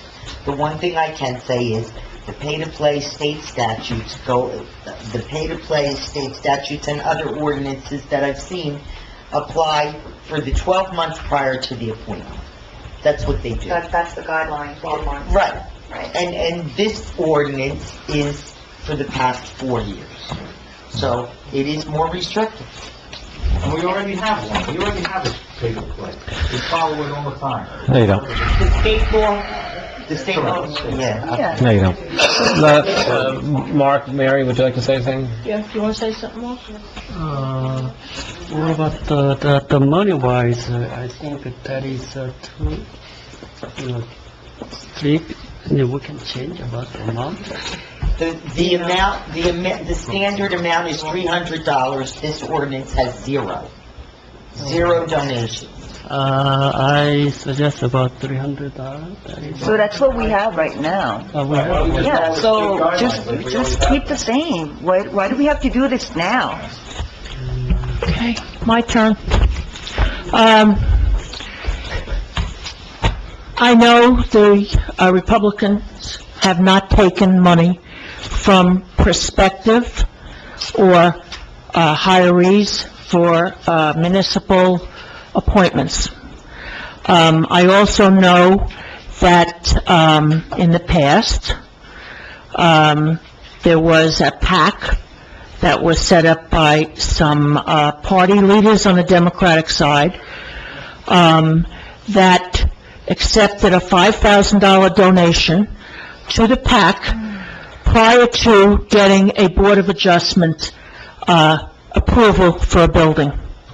I also know when I was a Democrat, before 1985, I used to go to the Democratic club meetings that were held in the cafeteria in the school, and Sarah Murray was the treasurer, and she would go around and give people cash and take a check from them, because they had straw donors. So, you can say everything is on the up and up. It's not been on the up and up in many, many years, and I can say that from personal observations, and I believe that it's much clearer to have the professionals that work for the town be chosen because of their professional capabilities and not because they are a party donor.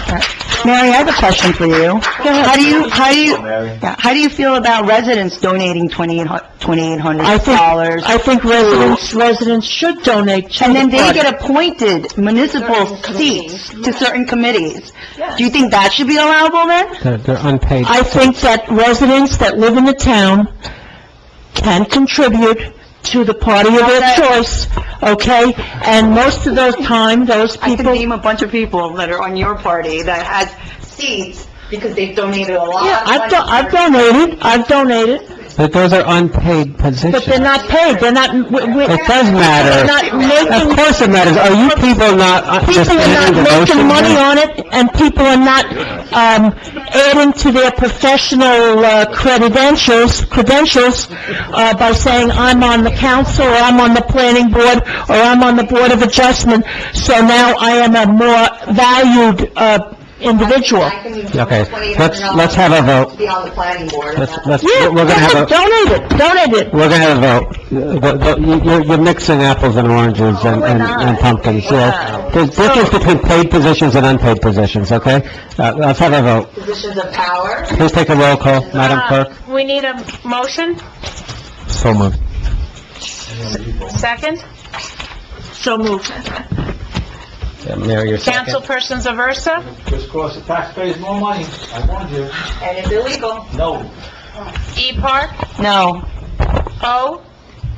You know, this is really ridiculous, what we're doing here. You're just trying to take the power away from us, you know, to delay, well, you know what? After we repeal it, Mayor, with all due respect, we're going to be appointing the people that we want in. By you adopting this ordinance, you know, what engineer in the state of New Jersey has not given any money to the county? Find one. PAC. Even including the one that you appointed, Mazer, they gave money. So then who are we left with? We're not going to have any engineers for the town, people. Yeah. Go ahead. So my vote is no. I know it's a tough decision for you. Council O'Shea? My vote is yes. Of course it is. M. Park? Yes. Wu? Yes. Mayor Kranjak? Yes, cleaning the swamp. Passes. All right, yeah. Anyone have committee reports? Council member reports? No. No. All the new business, review of best practices? I don't have a committee, but I would like to say something. Go ahead. The emails that are flying back and forth between the council people on the borough's email server are very disturbing. And they're disturbing because they're not respectful, and they, continuous. You know, again, you are not the authority to declare a conflict. I am sure you really thought so. There would be a court order so that your firm would proceed, so you could try to get paid for it. And then, counting... That got taken off, by the way. Oh, I'm just reading the email, and the email only came yesterday, so it was apparently, very fresh in your mind. And I didn't say who said it, so you owned up to it. You owned up to it. And,